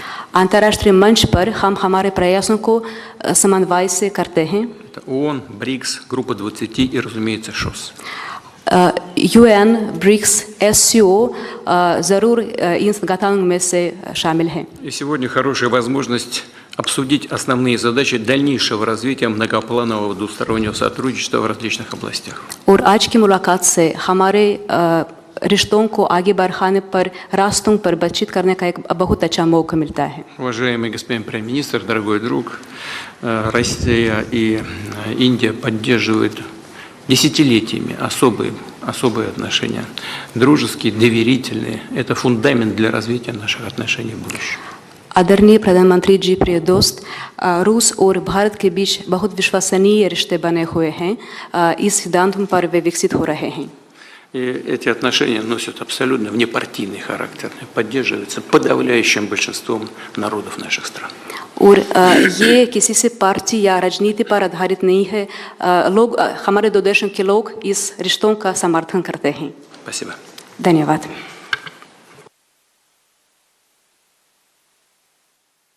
आपसे मिलकर बहुत खुशी हो रही है और मैं हमेशा अनुभव करता हूँ कि आपको मिलना मतलब एक यादगार मीटिंग भी होती है. बहुत सी चीज़ों की जानकारियों का आदान प्रदान करने का अवसर मिलता है. Ваше превосходительство, дорогой друг, очень рад вас видеть. И каждый раз, когда я с вами встречаюсь, у меня бывают особые чувства и ощущения, и это дает нам возможность регулярно обмениваться мнениями по разным вопросам. हम लगातार संपर्क में रहे हैं. दोनों पक्षों के बीच नियमित रूप से कई उच्च स्तरीय बैठकें भी हुई है। इस वर्ष दिसंबर में हमारी 23वीं समिट के लिए 140 करोड़ भारतीय उत्सुकतापूर्वक आपका इंतजार कर रहे हैं। Мы постоянно находимся в контакте, проводятся регулярные встречи на высоком уровне между двумя сторонами. В декабре текущего года 1 400 000 000 индийцев с нетерпением вас ждут в Индии для нашего 23-го по счету ежегодного саммита между нашими странами. एक्सेलेंसी, ये हमारे special and privilege strategic partnership की गहराई और व्यापकता का परिचायक है। कठिन से कठिन परिस्थितियों में भी भारत और रूस हमेशा कंधे से कंधा मिलाकर चले हैं। हमारा करीबी सहयोग न केवल दोनों देशों के लोगों के लिए बल्कि वैश्विक शांति, स्थिरता और समृद्धि के लिए महत्वपूर्ण है। Уважаемый господин президент, это свидетельствует о том, насколько глубоким и всеобъемлющим является наше особо привилегированное и стратегическое партнерство. Даже при самых тяжелых обстоятельствах Индия и Россия всегда шли вперед, плечом к плечу. Наше тесное сотрудничество имеет значение не только для народов наших двух стран, но и для обеспечения глобального мира, стабильности и процветания. एक्सेलेंसी, यूक्रेन में चल रहे संघर्ष के विषय में हम लगातार चर्चा करते रहे हैं। हाल में किए गए शांति के सभी प्रयासों का हम स्वागत करते हैं। हम आशा करते हैं कि सभी पक्ष कंस्ट्रक्टिवली आगे बढ़ेंगे। संघर्ष को जल्द से और स्थायी शांति स्थापित करने का रास्ता खोजना होगा। ये पूरी मानवता की पुकार है। एक्सेलेंसी, एक बार फिर आपका मैं हृदय से बहुत बहुत धन्यवाद करता हूँ। Уважаемый господин президент, по теме продолжающегося конфликта на Украине мы регулярно обмениваемся мнениями. Мы приветствуем все недавно предложенные усилия для установления мира и надеемся, что все стороны будут подходить к этому вопросу конструктивно. Необходимо искать пути для скорейшего завершения конфликта и установления мира. Это и есть призыв всего человечества. Ваше превосходительство, дорогой друг, еще раз большое спасибо. Очень рад вас видеть. Спасибо. Dhanyavad.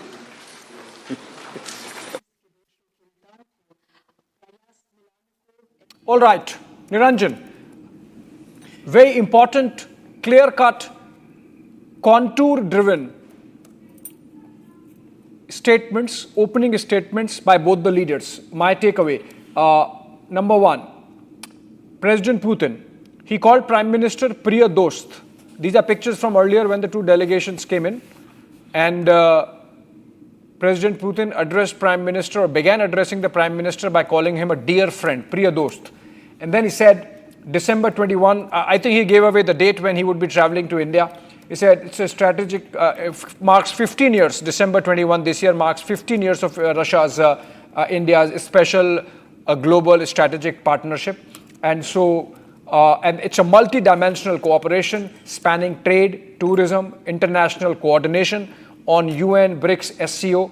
Then he said the meetings that take place regularly between the two sides firm up the relationship even further. He called the India-Russia partnership one of deep trust. Then he said that it is bipartisan and it goes beyond the domestic politics. Those were the opening comments of President Putin. My most important takeaway is that he said that it's a long-standing relationship. The same thread got reflected when Prime Minister Modi started speaking. He said that every meeting with President Putin is memorable and insightful. And he emphasized that we are in regular touch. Now, that's a significant takeaway because given the headwinds that we have been facing on our trade with Russia on oil from the Americans, for Prime Minister Modi to underscore that we are in regular touch. And then he, of course, said that we wait to welcome you in December. Then he said that despite all the difficulties, so double underscoring there by Prime Minister Modi of the strength of the relationship with Russia, that despite the difficulties we have faced, we have remained steadfast in this relationship And the reason is that it is important for world peace and progress that we stay together. So I think there is a clear, unequivocal message to the Americans that no messing around with the India-Russia friendship, and that all the singling out that the Trump administration has done is not going to make India waver in its connect with Russia. And then he says, of course, he mentioned Ukraine in 3 sentences, because that's significant, because of the 20 sentences, 3 are dedicated to Ukraine, where he said, we have spoken often on Ukraine. India welcomes all efforts that have been made recently to bring peace, and it's important for humanity's sake, Niranjan, that the war stops and ceasefire prevails. I think very significant, very measured, and very statesmanly comments there coming in from Prime Minister Modi. Well, this is the third or fourth time that they're meeting at the SCO Summit, and the bonhomie is there. You see, each time they meet, all smiles. They share a very deep relationship, both Prime Minister Modi and Vladimir Putin. Let me go across also.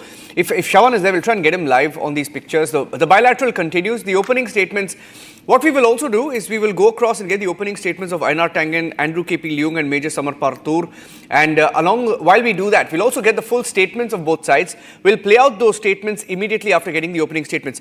Einar, I'll start with you, and then Andrew can take it, and then I'll get Major Tour as well. Your opening statements on what you just heard there between both leaders.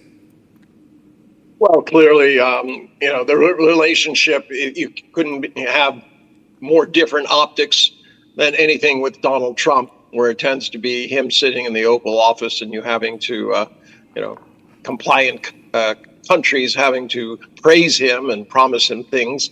This is extremely natural. You can look at their body language and you can clearly see not only the optics, but also the substance of what they're talking about. This is not new. This is a continuation. This is going to give Washington nightmares. Yeah. Andrew and then Major Tour, quick comments. I think that as far as the relationship with Russia is concerned, India is walking a very tight rope over Ukraine because the Trump administration has just imposed extraordinarily high secondary tariffs on India for buying Russian oil, even though that does not apply to China. Now, the difference, of course, is India started to buy Russian oil only after, to a vast amount of Russian oil, only after the Ukraine war. Whereas in the case of China, China and Russia have been joined at the hip economically, and then the two sides are trading with one another. Russia is the world's biggest export of energy and as agricultural products, and China is the biggest customer. So this economic relationship dates back well before the Ukraine war. Here lies the difference. But however, the second the challenge for India in this relationship with Russia is, of course, that he makes reference to the United Nations. And also, this is also a tightrope for China as well, because even though India is a very close partnership with Russia, buying Russian arms, for example, and also increasing trade, and China particularly, of course, is a all-weather partnership. But then the Russian military operation in Ukraine, of course, tramples upon Ukraine's sovereignty. Ukraine, after all, is a country recognized by the United Nations. So I think that's why Modi makes a very careful reference, even if brief, to the United Nations Charter. But on the other hand, there is no doubt that Modi is pivoting towards Russia as an answer to Americans' hegemonic coercion and bullying. And then this bullying is not only against its perceived existential threat, which is Russia and China, but also against its long-term allies like India, and of course the transatlantic relationship, including European Union countries. And hence, the whole world order has been totally upended. the world order, which was founded and led by the United States since the Second World War, based on a rule-based, commonly accepted rules, has now been discarded in favor of American unilateralism, coercion, and bullying. As I said, I'm not only against perceived rivals, but also against allies, and also countries in the global south, and which are poor, mostly developing countries wanting to protect their development interests, and hence this rallying behind the under the umbrella of the Shanghai Cooperation Organization. Yep. Of course, the SCO is very different now in the couple of years in the past compared with what it was, say, even a couple of years ago, because it's now expanded from just Russia, China, and the landlocked countries in Central Asia to embrace countries in the middle corridor, for example, Azerbaijan and Armenia, but also Turkey and Egypt, and also Middle East, very rich countries like Saudi Arabia, Qatar, the UAE, Kuwait, but also countries like Turkey and Egypt, as well as additional countries in Asia. So all the key players in the global south are in the SCO. And of course, India is trying to recalibrate its relationship with the United States, but also recalibrating its relationship with China. And of course, there's forming a closer relationship with Russia as an answer to President Trump's bullying. Okay, so should we play out the full statements again? Okay, we have the statements of both Prime Minister Modi and Vladimir Putin. We'll just play that out and then go across to Major Tour. All right. Meanwhile, as we play that, quickly also there is a full handout that's now coming in from the government, from the PIB of the Prime Minister's statements at the 25th SCO Summit in Tianjin. We'll get you that as well at the bottom of the screen. Here's what the Prime Minister said, opening statement with Putin. Vladimir Putin and the Prime Minister during the bilateral in Tianjin. Уважаемый господин премьер-министр, дорогие друзья, очень рады нашей встрече. आदरणीय प्रधानमंत्री जी, साथियों, आपसे मिलकर हमें बड़ी खुशी हो रही है। Символично, что она проходит на полях саммита ШОС. ये बहुत प्रतिमात्मक है कि वो SCO शिखर सम्मेलन से इतर हो रही है। Организация, которая позволяет объединять усилия глав государств глобального Юга и Востока. ये एक संगठन है जो ग्लोबल साउथ और ईस्ट के देशों के नेताओं को प्रयास मिलाने को एक मंच प्रदान करता है। Усилия по созданию в Евразии архитектуры равной и неделимой безопасности. यूरेशिया में समान और अविभाज्य सिक्योरिटी ढांचे को बनाने के लिए प्रयासों के लिए एक मंच प्रदान करता है। Уважаемый господин премьер-министр, дорогой друг, 21 декабря исполняется 15 лет со дня принятия совместного заявления, в котором отмечен выход наших отношений на уровень особого привилегированного стратегического партнерства. महामहिम प्रधानमंत्री जी, प्रिय दोस्त, 21 दिसंबर को 15 साल पूरे हो जाएंगे जब से एक संयुक्त वक्तव्य पर हस्ताक्षर किए गए थे, जिसमें हमारे स्पेशल प्रिविलेज्ड पार्टनरशिप पर किस तरह हम पहुंचे। 15 साल हो गए। И можно уверенно констатировать, что многоплановые российско-индийские связи активно развиваются на этих принципах. और हम ये सच्चाई से बता सकते हैं कि हमारे रिश्ते इस सिद्धांतों पर बढ़ते हैं। Налажено многоуровневое взаимодействие. हमारे बीच बहुत बहुमुखी सहयोग चालू है। Торгово-экономическая кооперация в целом демонстрирует положительную динамику. व्यापार में सकारात्मक गतिशीलता देखने को मिलती है। Развивается туристический обмен. पर्यटकों का आदान-प्रदान विकसित हो रहा है। Мы тесно координируем наши усилия на международной арене. अंतर्राष्ट्रीय मंच पर हम हमारे प्रयासों को समन्वय से करते हैं। ООН, БРИКС, группа 20 и, разумеется, ШОС. UN, BRICS, SCO जरूर इस गठन में से शामिल हैं। И сегодня хорошая возможность обсудить основные задачи дальнейшего развития многопланового двустороннего сотрудничества в различных областях. और आज की मुलाकात से हमारे रिश्तों को आगे बढ़ाने पर, रास्तों पर बातचीत करने का एक बहुत अच्छा मौका मिलता है। Уважаемый господин премьер-министр, дорогой друг, Россия и Индия поддерживают десятилетиями особые отношения, дружеские, доверительные. Это фундамент для развития наших отношений в будущем. आदरणीय प्रधानमंत्री जी, प्रिय दोस्त, रूस और भारत के बीच बहुत विश्वसनीय रिश्ते बने हुए हैं। इस सिद्धांतों पर वे विकसित हो रहे हैं। И эти отношения носят абсолютно внепартийный характер, поддерживаются подавляющим большинством народов наших стран. और ये किसी से पार्टी या राजनीति पर आधारित नहीं है। लोग, हमारे देश के लोग इस रिश्तों का समर्थन करते हैं। Спасибо. धन्यवाद। मैं हमेशा अनुभव करता हूं कि आपको मिलना मतलब एक यादगार मीटिंग भी होती है, बहुत सी चीजों की जानकारियों का आदान प्रदान करने का अवसर मिलता है। हम लगातार संपर्क में रहे हैं। दोनों पक्षों के बीच नियमित रूप से कई उच्च स्तरीय बैठकें भी हुई है। इस वर्ष दिसंबर में हमारी 23वीं समिट के लिए 140 करोड़ भारतीय उत्सुकता पूर्वक आपका इंतजार कर रहे हैं। एक्सेलेंसी, ये हमारी special and privilege strategic partnership की गहराई और व्यापकता का परिचायक है। कठिन से कठिन परिस्थितियों में भी भारत और रूस हमेशा कंधे से कंधा मिलाकर चले हैं। हमारा करीबी सहयोग न केवल दोनों देशों के लोगों के लिए बल्कि वैश्विक शांति, स्थिरता और समृद्धि के लिए महत्वपूर्ण है। एक्सेलेंसी, यूक्रेन में चल रहे संघर्ष के विषय में हम लगातार चर्चा करते रहे हैं।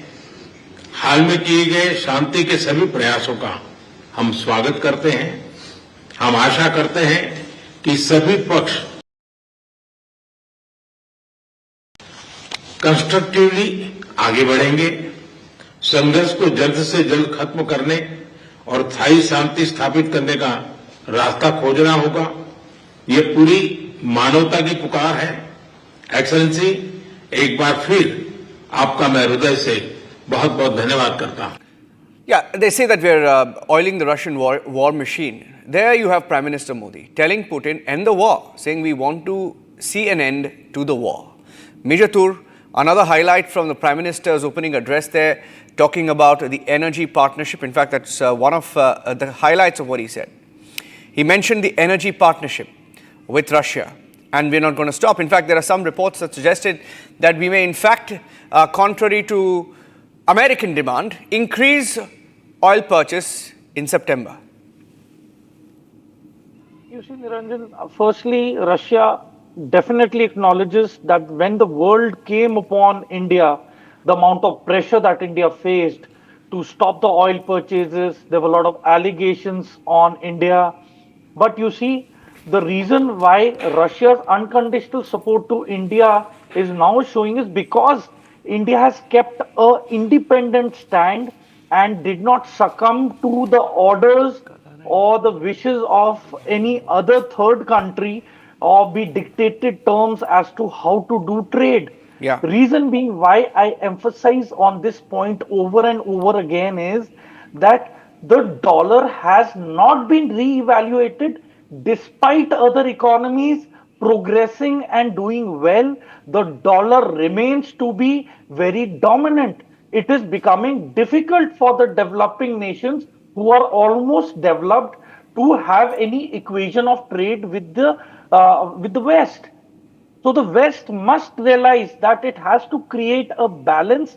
It has to grant a credit to the developing nations that they have progressed, which they are not doing. And by not doing or acknowledging, they are suppressing the economies and trade, and they are bending the rules. They are putting in tariffs and the pressures, which are definitely going to make the relations sour. Now, why India is become a criticality in Eurasia is because India strategically and geopolitically has an important relevance in terms of any trade which enters Asia, number one.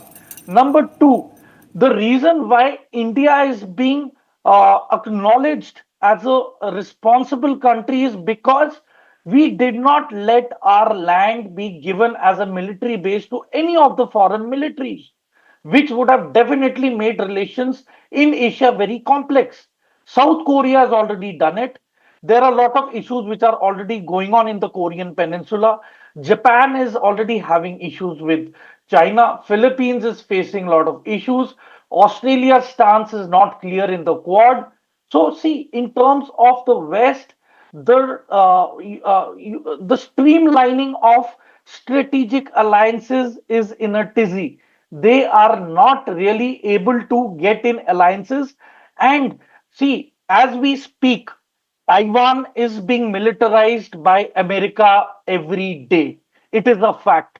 But one more thing is that Americans will definitely not want to take on China. They are already on the verge of taking on Venezuela. And there have been so much of political interference by the Americans in South American nations and the governments.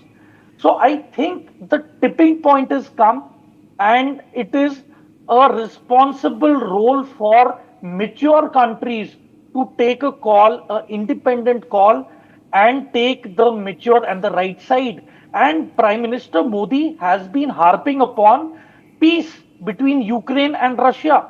He's the only leader who's told President Putin upfront, face to face, that this is not the era of war. Please stop the war. And I think that Zelensky has also measured the odds and knows that Prime Minister Modi has more weightage, more relevance and importance compared to President Trump, who's lost his relevance by changing his statements every day. So a mature and a stable leadership is which stands by its statements, but does not change it every day. That shows a confusion or doubt in decision making. So I definitely feel that all the Asian countries are coming together in a decisive and a progressive direction. And as far as issues between China and India are concerned, I definitely feel that if India brokers a mature role in brokering peace between Russia and Ukraine, I am very confident that President Putin will definitely broker a once and for all settlement between China and India in terms of its border issues, which is the key issue. And after that, I'm sure things are going to be streamlined, and we will respect each other's political and diplomatic stances in the times to come. Okay, I'm going across to Shravan now. Shravan, you've heard the opening statements. I think they've laid out the agenda very clearly on expected lines. Of course, Energy made a mention of the kind of relations that India and Russia share. Most importantly, I think following that phone call with Zelensky on Saturday, there is a clear intent from India to end the war. In as many words, saying we want to see an end to the war at the earliest. Shravan?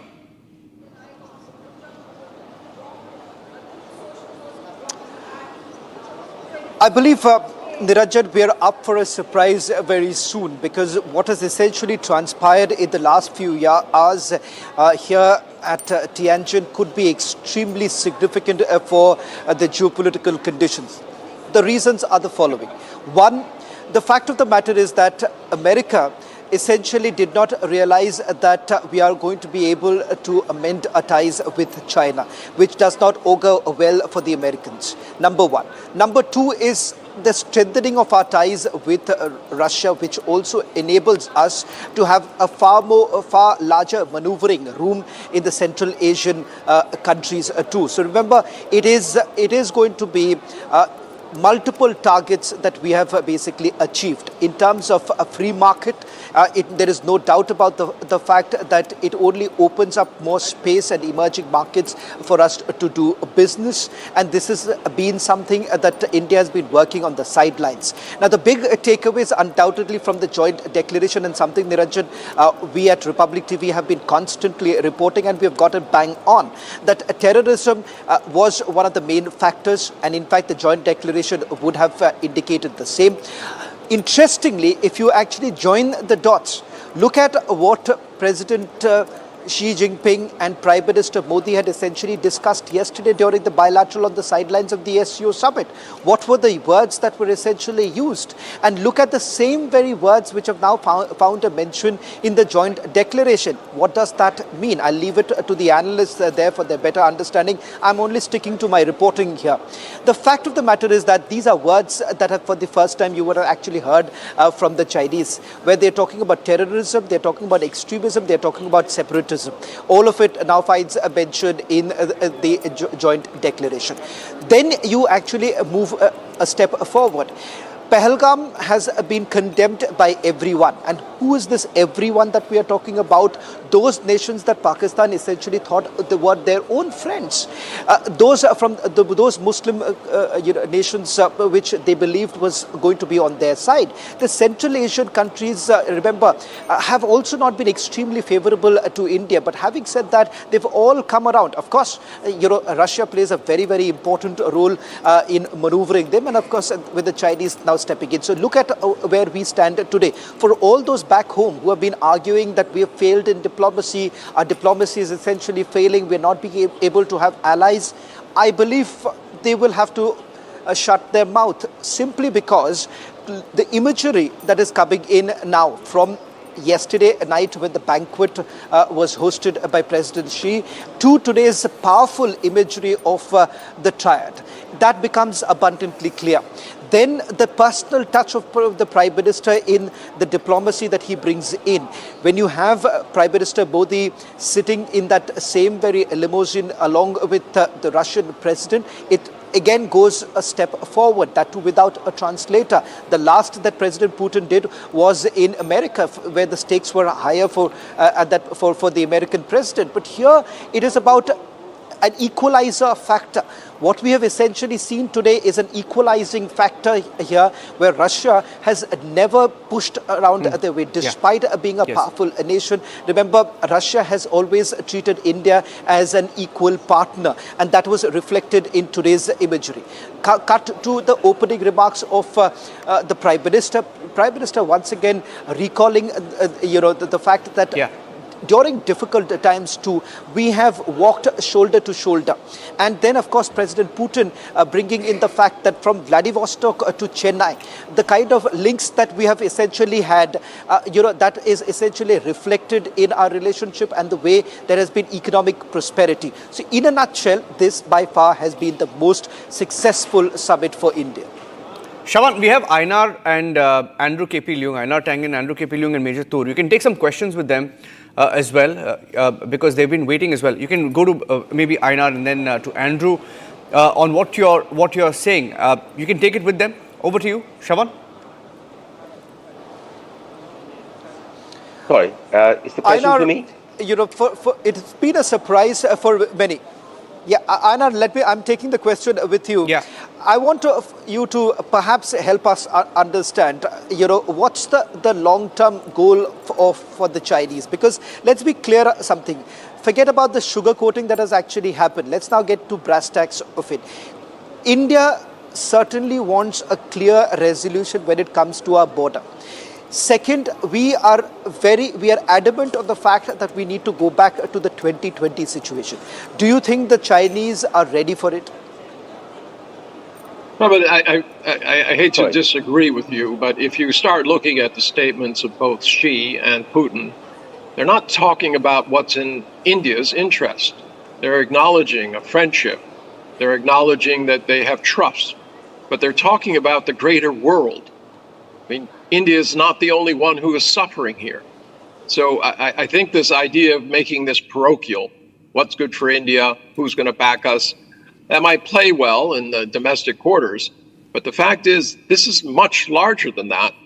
And as I have said before to you, this is an opportunity for India and Modi to step forward and talk about how the world needs to change. I mean, obviously, you cannot go up to the United States and change it as long as it feels it's in control. The only way you can change the United States is be the bigger bully. Come with other nations, not just China and Russia. Don't forget South Africa. Don't forget Brazil. They have the same 50% tariffs. Don't forget the other 5 nations, and don't forget the global South. India has a proud heritage of creating the non-aligned movement. This is the culmination, the moment when India can step forward and say, look, we tried to balance, East and West. We tried to make sure that, things didn't get out of control, but they have. And now we have to step forward and say enough. And I think that's the message here. I don't think you get getting into these nitty-gritty things of what's good for India is necessarily what China and Russia have been talking about. Talk about shared future, a changing world system, predictability, safety, security, development. So I think we should concentrate on those issues. I beg.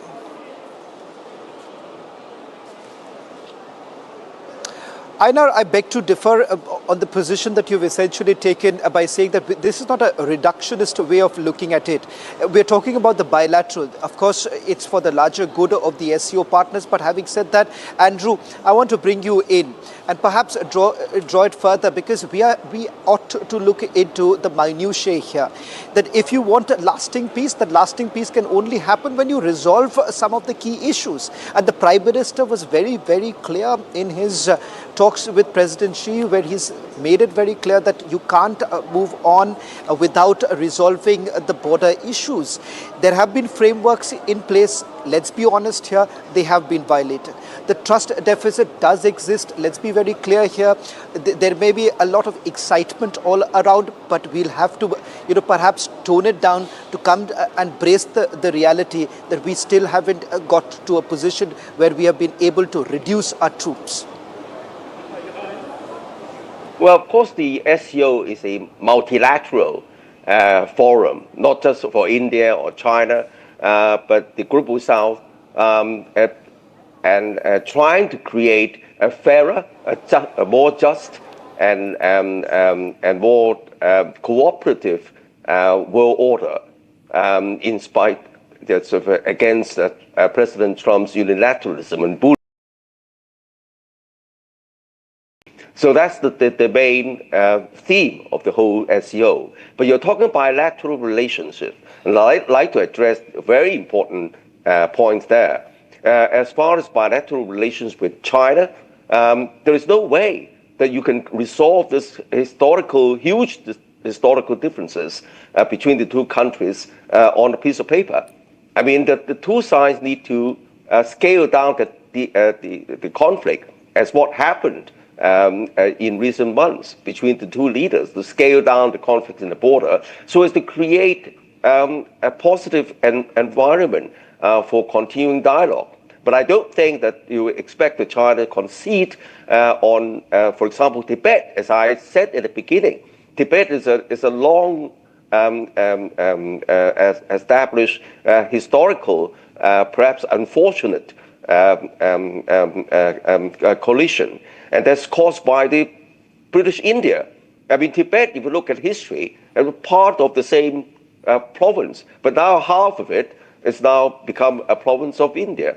So I think that both sides could, the best to hope for is to agree to disagree, and then try to prevent conflicts and work on areas of cooperation.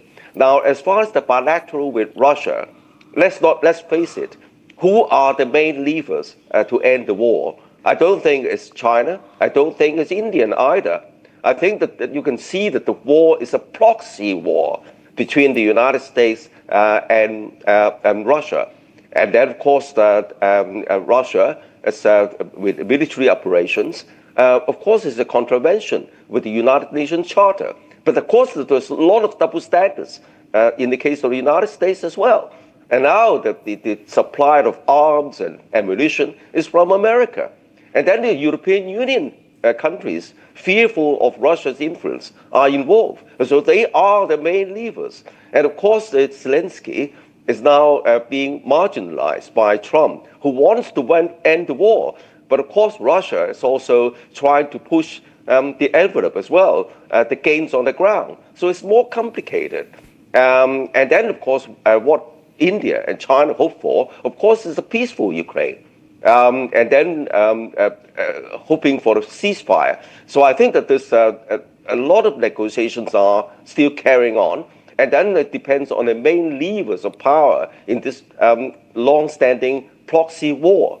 So I think that, anyway, coming back to the SCO, it's not about a bilateral so much, even though bilaterals are important. It's about creating a just and fairer and more cooperative world order. Okay, Andrew, I do understand that you are influenced by the Chinese history and particularly with regards to Tibet. Now, there is a differing opinion on that matter. I'm not getting into the specific of it. I completely understand that you're influenced by your own history, but the understanding is very, very different. Having said that, yes, at no point in time have I said that the SCO Summit is about India and China. Of course, the fact that they are the most influential partners here and the bilateral talks that have essentially taken place and they've become the global headlines. Nikita, if I can bring you in with regards to the role that Russia has essentially played. I want to focus a little bit about the RIC because a lot of talk is actually going on that there's a possibility of a trilateral to take place, and the stage has now been set after a very, very successful SCO summit where what India essentially wanted, what China essentially wanted has now been fulfilled, which puts Russia in a great position to now take this forward. Of course, with the Russian president extending his stay, there is much more that's going to happen tomorrow in Beijing.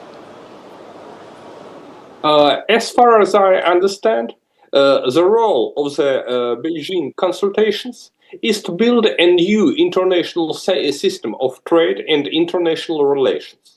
Because the actual system, based on the World Trade Organizations and other structures controlled by United States, became a weapon of the tyranny, of the control over other countries. In fact, we see at the Ukrainian case that United States using those positions to implement sanctions against everyone who backs Russian will for sovereignty, who is ready to continue trade with Russia and Russian allies. Of course, it means that, in fact, the United States is now actually act as a gangster. So we have no choice but to build our new system based on respect, sovereignty, and equality of all countries. Nobody has a right to judge are we democracy or not, how we should run our internal policy, and how we should build our international trade relations. This is the main goal of this summit, in my honor opinion. Of course, I think that a lot of other topics is going to be discussed. Because, for example, Russia is now a goal of United States aggression. As my colleague said here, a proxy war run in Ukraine after a coup d'etat in 2014, when an American puppet government take control in Kyiv. At the same situation, we see the United States and NATO aggression against Iran, against other countries, and in fact, all of our nations are under the threat. Because, for example, we remember that even China, a big and strong state, is under threat of American aggression in the case of Taiwan. So, in my opinion, we should be most closer we can to defend our liberty, to run our relations an independent way, and take it away from the control of the so-called Western states. We are not colonies. We are not those slaves. We want to be free. We want to prosper. It is our goal. Okay, we're getting in some breaking news, Shravan, that the Modi-Putin meeting has just ended. That's a breaking news update coming in. That bilateral that began roughly about 40 minutes ago. Shravan, has it lasted about 40 minutes? Roughly 30 to 40 minutes. That meeting has now ended. What's the location of that bilateral, Shravan? From where you are, how far is it?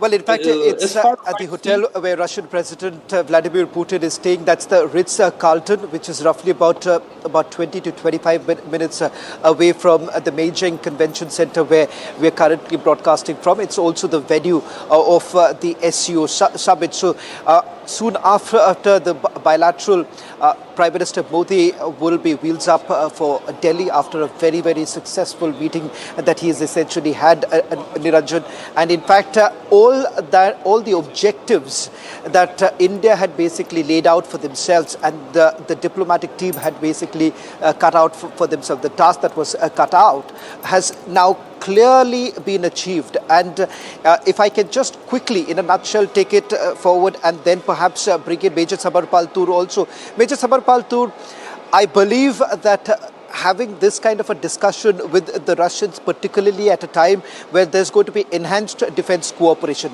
in terms of the fighter jet acquisition and more importantly, the S-400 defense missile system, which I'm given to understand the second batch is also going to come in. I'm not too sure whether at all the brass tacks of it has been discussed, but it's clear that with regards to the Russian defense cooperation, that too is on a high. Well, Shravan, you see, presently what is happening is that there is an overhauling and upgrade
महामहिम प्रधानमंत्री जी, प्रिय दोस्त, 21 दिसंबर को 15 साल पूरे हो जाएंगे जब से एक संयुक्त वक्तव्य पर हस्ताक्षर किए गए थे, जिसमें हमारे स्पेशल प्रिविलेज्ड पार्टनरशिप पर किस तरह हम पहुंचे। 15 साल हो गए। И можно уверенно констатировать, что многоплановые российско-индийские связи активно развиваются на этих принципах. और हम ये сочай से बता सकते हैं कि हमारे रिश्ते इस सिद्धांतों पर बढ़ते हैं। Налажено многоуровневое взаимодействие. हमारे बीच बहुत बहुमुखी सहयोग चालू है। Торгово-экономическая кооперация в целом демонстрирует положительную динамику. व्यापार में सकारात्मक गतिशीलता देखने को मिलती है। Развивается туристический обмен. पर्यटकों का आदान प्रदान विकसित हो रहा है। Мы тесно координируем наши усилия на международной арене. अंतर्राष्ट्रीय मंच पर हम हमारे प्रयासों को समन्वय से करते हैं। ООН, БРИКС, группа 20 и, разумеется, ШОС. UN, BRICS, SCO जरूर इस गठन में से शामिल हैं। И сегодня хорошая возможность обсудить основные задачи дальнейшего развития многопланового двустороннего сотрудничества в различных областях. और आज की मुलाकात से हमारे रिश्तों को आगे बढ़ाने पर रास्तों पर बातचीत करने का एक बहुत अच्छा मौका मिलता है। Уважаемый господин премьер-министр, дорогой друг, Россия и Индия поддерживают десятилетиями особые отношения, дружеские, доверительные. Это фундамент для развития наших отношений в будущем. आदरणीय प्रधानमंत्री जी, प्रिय दोस्त, रूस और भारत के बीच बहुत विश्वसनीय रिश्ते बने हुए हैं। इस सिद्धांतों पर वे विकसित हो रहे हैं। И эти отношения носят абсолютно внепартийный характер, поддерживаются подавляющим большинством народов наших стран. और ये किसी से पार्टी या राजनीति पर आधारित नहीं है। लोग हमारे दूरदर्शन के लोग इस रिश्तों का समर्थन करते हैं। Спасибо. धन्यवाद। Okay, we're going across to the statement coming in. This is a statement of India. This is a handout that's given following the bilateral. It's a 4-point statement highlighting a couple of points, and then Kritar can take it from there. The Prime Minister, the government, the Press Information Bureau putting out details saying Prime Minister Modi